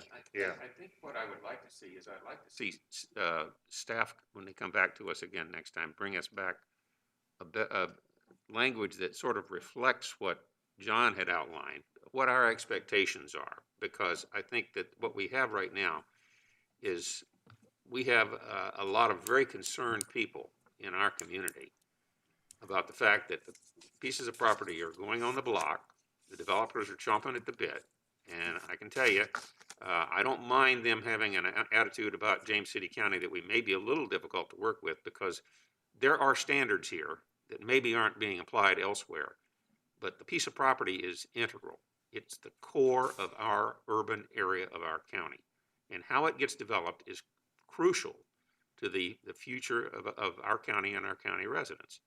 And what I'm concerned about is the fact that if you look at what they just put into the paperwork for what we saw for the comprehensive plan, there's 1,100 homes and maybe 5 businesses, and it was a net negative of $5 million a year to our taxpayers. Well, that's not something that our taxpayers are going to be willing to swallow, and neither am I. And I think what we need to do is send a very clear message that we, and you know, I just think right now that just to take it and say, oh no, we're just going to make it mixed use, have at it, guys, is not quite the right approach. So you know, I would like to see. Would the developer not have to? I'm sorry. I'm sorry for the delay. Would a developer, once that land use designation is in there, would not a developer have to come back at that point and apply for rezoning? Oh, absolutely. Do we not have control over it at that point? I'm just questioning. Yeah, we do have control over the fact that ultimately there would be a rezoning. What we don't have control over the fact is if we already designate it mixed use and don't outline what our expectations are for it, then that just undercuts our position in the negotiating or bargaining process going forward, I believe. I'm curious if staff or Mr. Stevens or anyone else on the board has had any discussions with our state reps. I have not. So I'm just really I'm throwing caution to the wind to make sure that we're all treading lightly and doing the right thing here. So if I may, Ms. Sadler, I won't speak to that point particular, but I do want to kind of come back and again to assure you, to your earlier question, and to assure the board. So in terms of the expectations from the state, and there were 3 bidders who were making final offers to the state. There is language in the current state code, I believe it's within the adopted budget portion, that says when this property is sold, there is an expectation that the state and the county and any developer work with Colonial Behavioral Health and work with Hope Family Village. That language has been in the code for a couple of years now, and so I'm. So that's already there, correct? So that's already there. So to answer your question, all 3 are coming in the door wide open, knowing that that is an expectation, and to the best of my knowledge, all 3 have incorporated those elements into their thinking and into their final proposals to the state. Now, with that said, I'm not part of that state selection process. I haven't seen that, but it's my understanding all 3 have included that language and included those abilities, working with those 2 other groups into their final offers. So they know it's coming for sure, and they know that's an expectation. And so by reflecting that in our narrative, we are sort of telling the state, we understand what your priority is here, right? Or So, maybe if I could ask a little bit of clarification on where you all want to go as a motion. Certainly, we can develop additional language to add into the plan as sort of this interim placeholder. If you will recall from the draft language that's currently in the plan, remember each mixed-use area has its own specific text. And so, right now, I know the Planning Commission spent a great deal of time looking at that language and had specifically crafted language for both pieces, for both the piece that's geographically adjacent to Newtown and for the piece that's geographically located behind the hospital buildings themselves.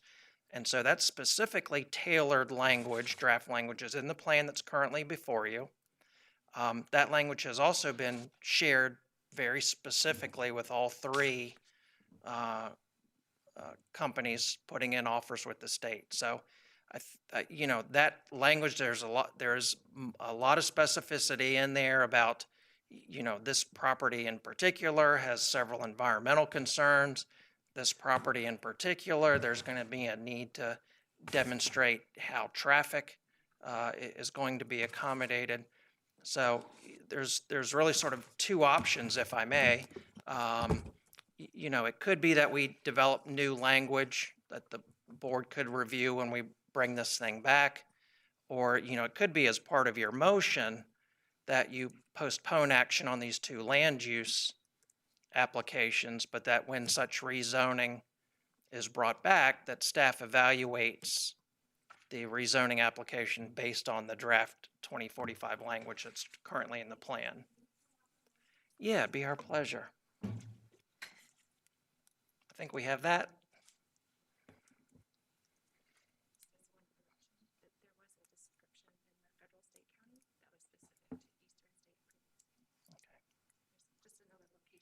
Yeah.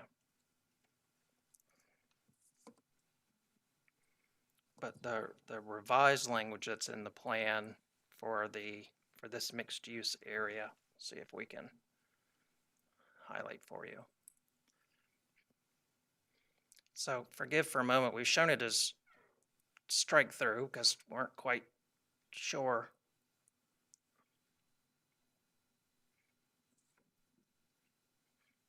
So if I'm correct, Ellen, really sort of focusing on the language that's shown in red font and the strike through as the language that was added in at the recommendation of the Planning Commission. So it's showing like it's striked out, but you're saying that it's in. So it's in the document that's before you now. Okay.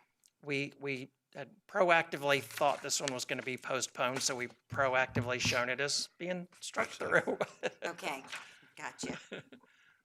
Never know. Because you never know. I know. Thank you. Okay. Trying to get ahead of. Want to have some versions to look at anyway. That's right.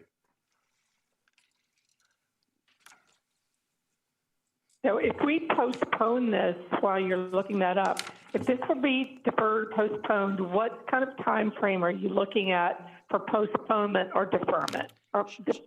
Sure. So we can't postpone anything indefinitely. Right. And so, the recommendation could be, for example, that we pull and postpone these two land use cases for 12 months. That kind of gives us the date certain, or until such time staff receives a rezoning application. And so let's say if a rezoning application came in 6 months, it would still be captured concurrently and would continue to help us all meet Adam's requirements for staying safe. And if it came in January, you'd handle it in January. Correct. Okay. So what we would be waiting on is what would be coming in from the developers? Is that what you're saying? It would be the rezoning application. So we would just not put this in the, I'm sorry, somewhere along the way I got. So, we would again, just not put this in the. Pull and postpone consideration of case numbers LU 2002 and LU 2003 for 12 months or until such time as staff receives a rezoning application for the properties involved and to direct and to further direct staff to consider such rezoning against the draft mixed-use language contained in land on the 2034 plan. All right, Jim. What say you? He read my motion almost perfectly. So we're gonna pull it, we're not, are we gonna say anything about adding or making sure that we have the language in there that is very strong about? It's really if you wanted something in there in addition to what's being shared on the screen, which is the text that was crafted by the Planning Commission. Yeah. So I don't know if this is reasonable to include, but our annual cost to the county, and so maybe something that says as an expectation that it be economically viable. Yeah, neutral. Basically, not be an economic burden, economically viable, not a burden on the taxpayers. Is basically what I'm looking for. But wasn't that original plan? It wasn't. Was it from one of the three that are That doing was it a now? high-level conceptual by only one of them. That was not based on any rezoning application. And it remember was a- too, in general, I mean, right.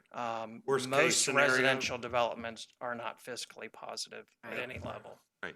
So, They're but we not, wouldn't. they're not. I mean, I don't think this board would approve a $5 million loss. Right. I would hope not. But if we want to be transparent to the developers, we need to tell them that up front, right? Not. I would think any developer knows if. You know, and again, we'd be happy to formalize that into some text, or certainly to the degree there's consensus, that's an easy enough thing for staff to share as part of the application process. Add that to your And motion. if there are any questions, they can look back at this tape for sure. I don't know. Yeah.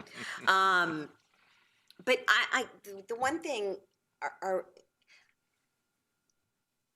is this to also alleviate concerns from the Newtown residents? Actually, it's less from the Newtown. I think that of the folks in Newtown, he will address those. One was the access through Discovery Boulevard. Number two was that you couldn't force them to be part of the homeowners association if they didn't want them to be part. Okay. But the rest of it would be up to the board as to whether the density and intensity and traffic and all those issues that we would about connecting the two eastern state pieces because of worried about traffic coming from the northern part, maybe across the wetlands or and into the Newtown area, and viable. And I'm not sure that I would support it, given the strengths of the system of the property are such that it's not really doable. I won't have a problem supporting. I just want to make sure that there is language that does say that we are looking towards development of that, but we just want to. We want to see what, Yeah. what our expectations of what would be. But I developable. wanted, yeah, I do want it understood that we are looking to develop that property. So you're talking about develop it with the expectation that we're not going to be $5 million in the hole, that kind of thing? Yeah. Yeah, I mean, it sounds like the language that was already in there. But just making sure it's strong. Would you be coming back with that language? Is that what you would do? You know, again, unless the board wanted to see something new, you know, another idea could be as part of the motion, Mr. Eisenhower could also include in that sort of directing staff to convey to the applicants that ultimately fiscal impacts will need to be something that they're prepared to demonstrate and mitigate as part of their application. Yeah, because going back to what you said, I don't think we can, I mean, neutral, because it probably is not going to be, but maybe not $5 million worth. So. You know, I mean, ultimately, at the end of the day, colonial behavioral health is not part of the private development. It may be part of the master plan, and Hope Family Village at the end of the day is a residential product. So, you know, it could be if there's not a non-residential component, but for colonial behavioral health. Again, it's ultimately going to depend on what's included in the master plan that's brought before the board. Could be a public use site, could be something for colonial behavioral health. There's just on whole, you all typically like to look at the whole of an application. Yeah. I know that, we'll always definitely have another bite at this whole thing. I'm not in favor of not moving forward, and so I'm not gonna be able to support the motion. I think we ought to move forward on it and look at it, but board says what we're gonna do and majority rules, but I just want to put that out there, and Jim's got a motion on the floor, and I want to entertain that. Is there anything? I'll be quiet. Oh, no. I want to know if there's anything you wanted to add to that. I think he's pretty well summarized it. Okay, we've got that, so we know exactly what. So I can repeat it. Okay. I want to make sure everybody's good with it. Make sure everybody's good with it. That we pull and postpone consideration of case numbers LU 2002, which is the Eastern State Newtown Edition, and case number LU 2003, which is the Eastern State Mixed Use Community, for 12 months or until such time staff receives a rezoning application for the properties involved, and to further direct staff to consider such rezoning against the draft mixed use language contained in the draft 2045 comprehensive plan. Yes, ma'am. Would you be willing to amend that to 6 months? Is that allowed? Sure. I mean, it just means if the rezoning applications aren't in 6 months, you need to have it back on your agenda, and That's you could fine. decide to postpone it for another That's fine 6 with months me. or another Yeah. 4 months or whatever. I don't know if it's fine with them. If you were but more comfortable I with would- 6 I months, would I'll offer- amend it to May I 6 offer months. an amendment to your Absolutely. motion to 6 Absolutely. months? Okay, thank you. All right. Everybody good? Any other discussion? Sue, any discussion? All right, we have a motion. Let's take a vote. Mr. Eisenhower? Aye. Ms. Larson? Aye. Mr. McGlinnan? Aye. Ms. Sadler? Oh, sorry, I gotta be a no on this one. Mr. Hippel? No. We have clarity. I think we got through all of the planning commission items, but for, if you could put me on slide 8. Planning commission had on their addendum list, Moortown Road, land use applications we talked about, GSAs we talked about. The only other one was, the rural lands, which, board gave staff direction earlier this evening to proceed with rural lands as drafted. But since we got through all of the other ones, there's just this one, if you want to take it up or not. Just didn't want to conspicuously Okay, forget so the there's last one. There's one thing that I was, the 3 highlighted words in the proposed language seem pretty open door to me. Yeah. Was there any consideration to a specific level of density increase? No, I think that was to be determined again if the concept in the larger rural lands piece is 1 to 20, is that, with clustering, it would be something at less than 1 to 20, but, until we really sort of get into drafting some of the ordinance pieces and bringing that back to you all.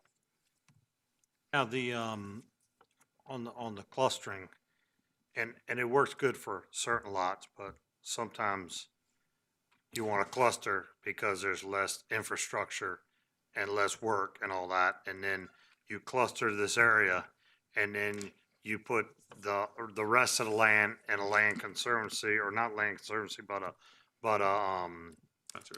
conservation easement.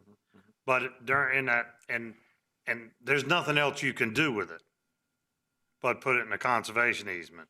But when you put it in a conservation easement, you've clustered, so your taxes are smaller and your conservation easement is bigger. So the bigger lots out there are carrying the cluster and the conservation easement. And that seems to be off balance. So if you've got a large lot, you're paying X amount for a large lot with your house, and Ford's County's full of them. Okay, they're paying X. If I take 100 acres over here and I cluster it, which is gonna save me as a developer money. I'm gonna put it in there, tighten it and everything else, and I'm gonna have all this extra open land, which is good to have the open land. But the problem is that if that development was like Ford's Colony, the tax rate would be totally different. So how do we capture what we're losing there by clustering? We're losing a tax base. And the other citizens out there are having to cover it. So, you know, I don't. Yeah, I get your point, and I think it's an important one to think about. The only counterpoint I would make is that we are not taxing people based on the acreage they have, but on the value of the property. And it may well be that a clustered property is very appealing to some people and would have a higher level of value than a large lot might. Because the person who buys that house in Ford's Colony with 2 acres suddenly discovers that no, the kids aren't coming home every weekend to stay with us, and And I'm not against yeah. clustering, but Yeah. I'm just looking at, are we, As part of your tax Right. you're getting this open space, so therefore you're gonna pay, right, is that even allowed? yeah. Let me ask a question about clustering, as opposed to the language. In other words, if you kept that's sort of an intent in the comp plan. When we go to actually do a cluster ordinance, we would still have the ability to say we could give them maybe 10%, because like Mr. McGlennon is that maybe higher is really open-ended. I think where you get down to specifying that is when you actually take this and say, all right, we want to do a cluster ordinance, and all the comp plan says we're talking about should be no higher than maximum permitted density. If we decide it's to our benefit in an ordinance to give them a little bit of credit for something that we think we get a benefit out of, we can do that in the ordinance. So I personally would just rather stick with the current language on this one.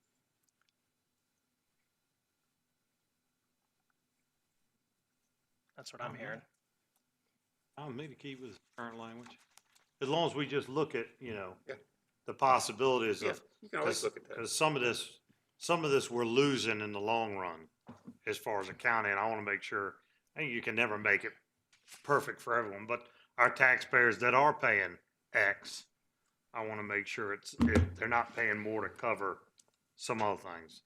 We do have to pay more to cover our, low income and that sort of thing in order to make our community better, and we should. I mean, we should help our, affect you're thinking about this in relation to the differing values. If the density was somewhat higher, then there would be more housing units than were permitted by right under, same amount. Yeah. Right. And we'd have to look at that and see, Right, okay, right. we're allowed X amount, Yeah. maybe we cluster a little more. And in that way, it takes care of the land that's behind there that isn't being used, and we get a double benefit. Maybe our clustering thing is, okay, one per 3 is 20 houses. Maybe we'll allow 25 houses in a cluster to carry the land in the back that we're keeping clean and clear, but also gives us that tax benefit that we'd normally lose if we did. Okay. I We'll be love after cats. you. I've got 2 of them. I love my cats. I like dogs too. All right. So, That's got it. Mr. Chairman, members of the board, thank you so very much. This has been extremely helpful direction. You sure? Genuinely. Oh, absolutely. So I think in terms of homework, I think staff catching up with the Land Conservancy is a pretty doable thing, just to kind of make sure we're clear on when we bring it back, because I know in October, you've got 2 different meeting formats. So Adam, correct me if I'm wrong, I think we're going to need a motion on when you want to have this brought back, whether it's the first meeting or second meeting. Can I just test my colleagues' patience with me for one quick minute, I hope? We also, we've gotten a number of communications recently, and the issue about the property adjacent to Oakland Farms has been raised again. Do you happen to have information about what the number of units how the number of units would vary under development between the two So, scenarios? I mean, that's hard to say. I mean, we could certainly point to the comp plan language between recommended densities between the LDR designation and the moderate density designation. If you remember, is really just sort of that frontage Yeah, strip. it's like 9 to 10. And for the piece going in on the left, that's also bifurcated again with the new entrance road going, that would go into the apartments. So, unless okay, somebody thanks. really kind of sat down with a concept plan, figured out both sides of the road, We're both done sides. indulging you. There's a lot of moving parts there. I would hate to guess. Okay, and then just one other little picky thing. Under the moderate density residential level 2 sort of visualization, the apartment buildings listed there look like they're multi-story, that is to say, beyond 3.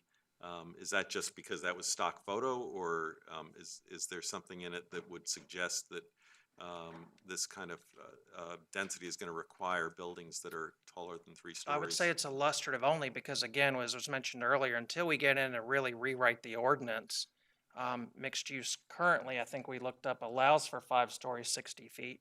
Until we kind of get in and really sort of revisit that at the ordinance piece, because the ordinance is really what's going to dictate the height. It's not the pictures or the vision. Ultimately, we've got to translate. That was one of my little follow-ons as well, because it was the same chart, mixed-use chart 4, item 3, level 2, was height limits would, for residential was 2 to 5 stories, and even though that language is in there, it would still require an ordinance change to be able to Correct. The current ordinance is going to what's going to prevail on any development The fact that that's there doesn't mean I would vote for an ordinance change that would increase it, because I think that's a little higher. Anyway, Thanks, thank you. I had one other as well before we do. Please do me a favor on this one. I would ask the board members to look at this when we come back to the next meeting, because it bothered me a little bit. It was residential designations on chart 2, item 2, level 2. Basically, that says, they call it moderate density level 1 and moderate density level 2. And basically, moderate density level 2 is really high density, because they're proposing where it used to be up to 12 units is now 6 to 18 units, which is pretty damn high. I would like to come back and maybe revisit that number 18 at the next meeting. And if we're going to keep it at anywhere up to 16 to 18, we need to call it what it is and change quit this level 1, level 2, and call it moderate density and high density. That was just a thing I'd like you to look at that for the next time. I'll send an email to people so they can look at it. I've got your homework now. Okay. All right, anything else? Anything for you, Sue, before we move on? All right. No, I think I'm good. Thank you so much. Okay. You do too. Mr. Chairman, do you have a sense of when you would like him to bring it back? And maybe Paul needs to tell us he can bring it back in a few weeks, or do you need more time? Well, like I say, again, sort of the takeaway is really sort of, we've got 2 remaining issues, and that's the issue with the land conservancy parcels. That's easy enough to call them. And then just further discussion amongst the board, should you want further edits to the chart 2, item 2 issue from Mr. Eisenhower. I think those are not anything that's time intensive. We could certainly do that in 2 weeks. Assuming the land conservancy can, Schedule. Normally public hearing, public comment, but have it as an act, like to. Probably back in. I don't think that 2 weeks later, the second meeting in October is not problematic for us as long as we get it approved then. Correct. I think we figured out that by state code, we need to have this adopted by mid-November. Bring it back at next work session? Or do you want to bring it at the next meeting?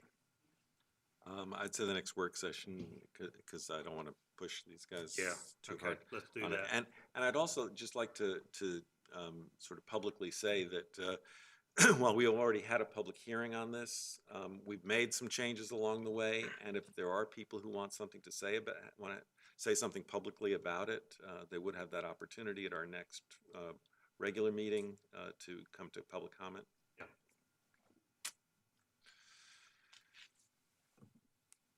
All right. So that date is postponing it to It's October 26th. October 26th.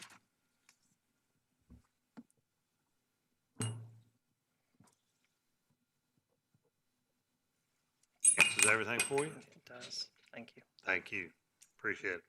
Board requests and directives. I know we're running a little long, but does anybody have anything? Could I jump in here, Mr. Chair? Yes, you sir. can. Could I jump in real quick? Lead us off.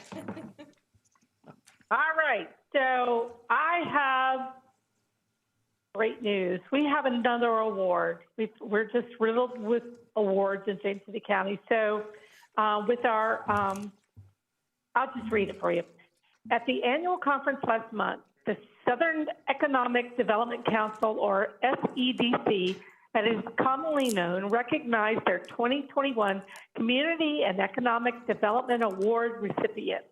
The SEDC is a 17-state association of state and regional economic development organizations and annually recognizes outstanding communities for their efforts in advancing the economic viability of their communities. As you may recall, James City County received an award from the Virginia Economic Development Association in March of this year for, sorry, my dog's barking, for our business retention and community involvement efforts establishing a partnership with the Greater Williamsburg Partnership, Williamsburg Community Foundation, and the Virginia 30-Day Fund to be the first locality partnership offering forgivable loans to our small businesses. The SEDC Awards Committee reviewed 5 nominations from each of the 17 state associations and judged the awards for their innovativeness, transferability, and leveraging public-private resources for community benefit. 6 winners were selected from the 85 nominations, and James City County was the winner in the 40,000 to 100,000 population category. I would like to thank my colleagues on the board for their support for this program with the allocation of funds. We were able to support more than 125 of our small businesses, helping them retain their employees and keep their doors open for business. Thank you to our staff for your diligent efforts in supporting this initiative, and congratulations to our Office of Economic Development on being recognized by their peers with this award. That's so amazing. Congratulations, guys. Good job. Good job. Congratulations. Amen. And one other thing, I attended the launch for the Owens, Illinois glass recycling project. We were out at Toano Recycling with a vast majority of people, and I would just encourage folks that with their glass recycling, in order for it to go towards the OI project, you need to take your glass products out to the recycling centers, because if you put it in your regular recycling bins, which is okay, but if you take it out to the recycling areas, it will go to, and it's a big purple bin out there, you can put it in there and it will go to this recycling project. So thanks to Economic Development and to Mr. Stevens, everybody was out there, and it was amazing. So thank you to everyone for that. I had a quick question. I had a quick question on that, because it shows that the labels, are you supposed to take the labels off the bottles or off the glass, or can you put the glass in with the label? I know you're supposed to rinse them off. Mr. Stevens, do you happen to know that?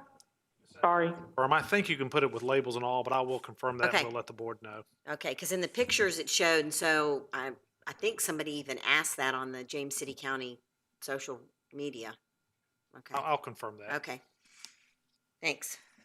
Jim? Thank you. Thank you. Thank you.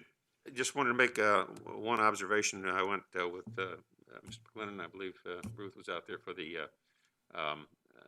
Historic Virginia Land Conservancy celebration out at the Church on the Main, and I learned something very new that I did not know about James City County, and that is we have an unidentified soldier buried at the church on the Main. And it is confirmed, I guess, through chemical analysis of diet that the remains were one of either, I think, 6 Virginians or 22 Pennsylvanians that died at the Battle of Green Springs.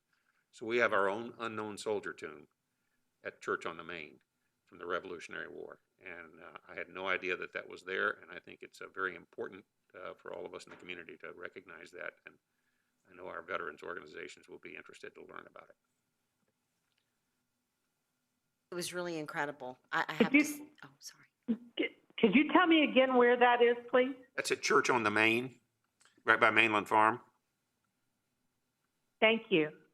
Located in the Point of Jamestown. Community. Community. Or, Yes, thank you so much. or on the trail, but it's just, and this Boy Scout troop is 103, right? Yes. They have done so much work to keep it up. We also contribute by cutting the grass, but if you haven't been out there, it's a really good history lesson. And they determined that it was a patriot by diet because that soldier ate corn. That's how they knew that, not wheat. I think. Corn-fed. Right. So just a couple of things.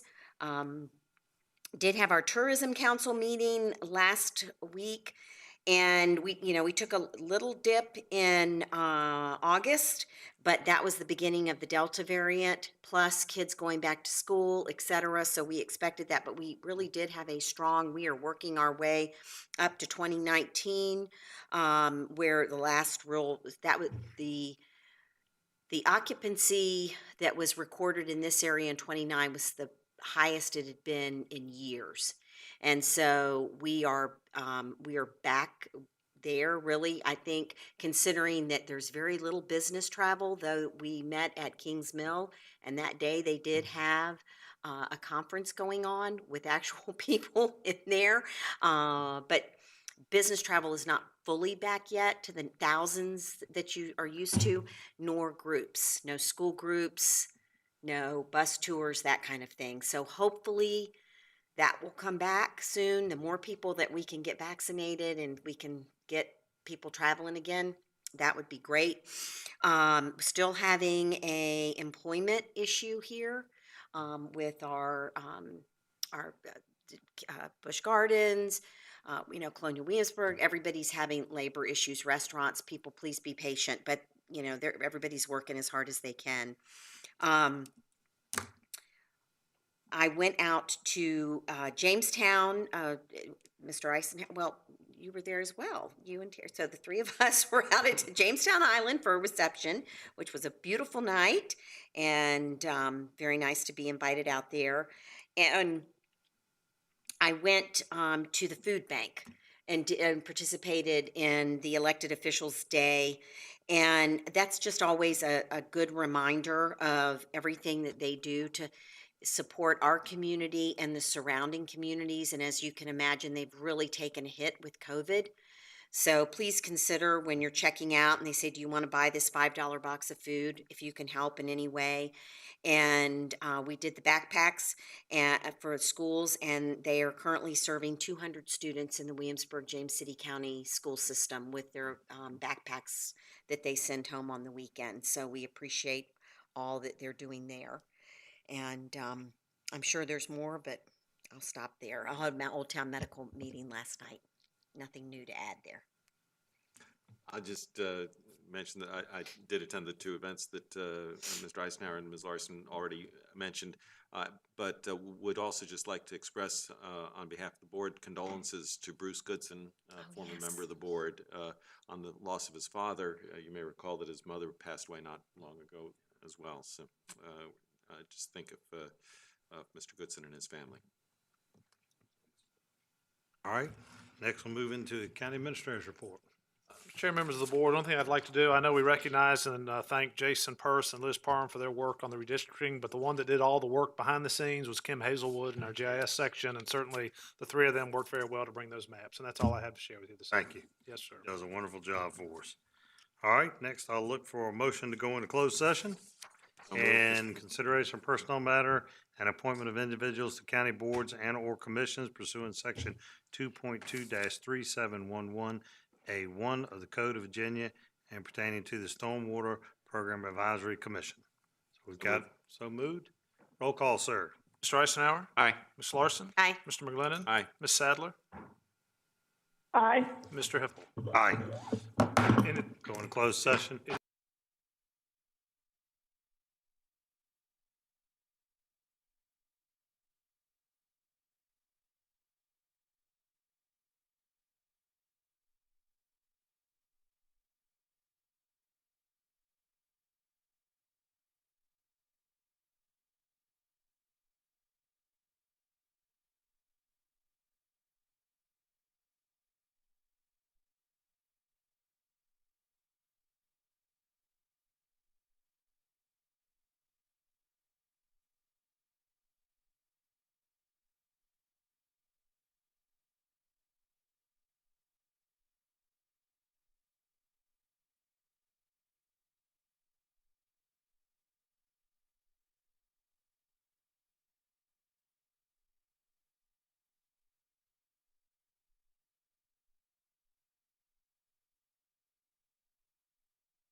this meeting back to order. We've come out of closed session. Now look for motion. Mr. Chairman, I move to certify that we only spoke about those items we indicated we would speak about.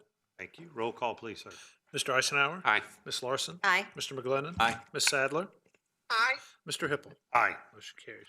Okay. Mr. Chairman, I move that we appoint to serve on the Stormwater Program Advisory Committee the following individuals: Mr. Philip Doggett, Mr. Anthony Lubiere, Mr. Frank Polster, Mr. Richard Powell, and Ms. Wendy Ruffle, to continue on the board with terms expiring June 30th, 2025, and to add Leslie Bowie, Shirley Livingston, and Jason Knight for terms that will expire on June 30th, 2025. Motion on the floor. Roll call, please. Mr. Eisenhower? Aye. Ms. Larson? Aye. Mr. McGlinnan? Aye. Ms. Sadler? Aye. Mr. Hippel? Aye. Motion carries. All right, that takes care of that. And next is adjournment. Adjournment till 5 p.m. on October 12th, 2021 for regular board meeting. Do I have a motion? So moved. So moved. Roll call, sir, please. Mr. Eisenhower? Aye. Ms. Larson? Aye. Mr. McGlinnan? Aye. Ms. Sadler? Aye. Mr. Hippel? Aye. Motion carries.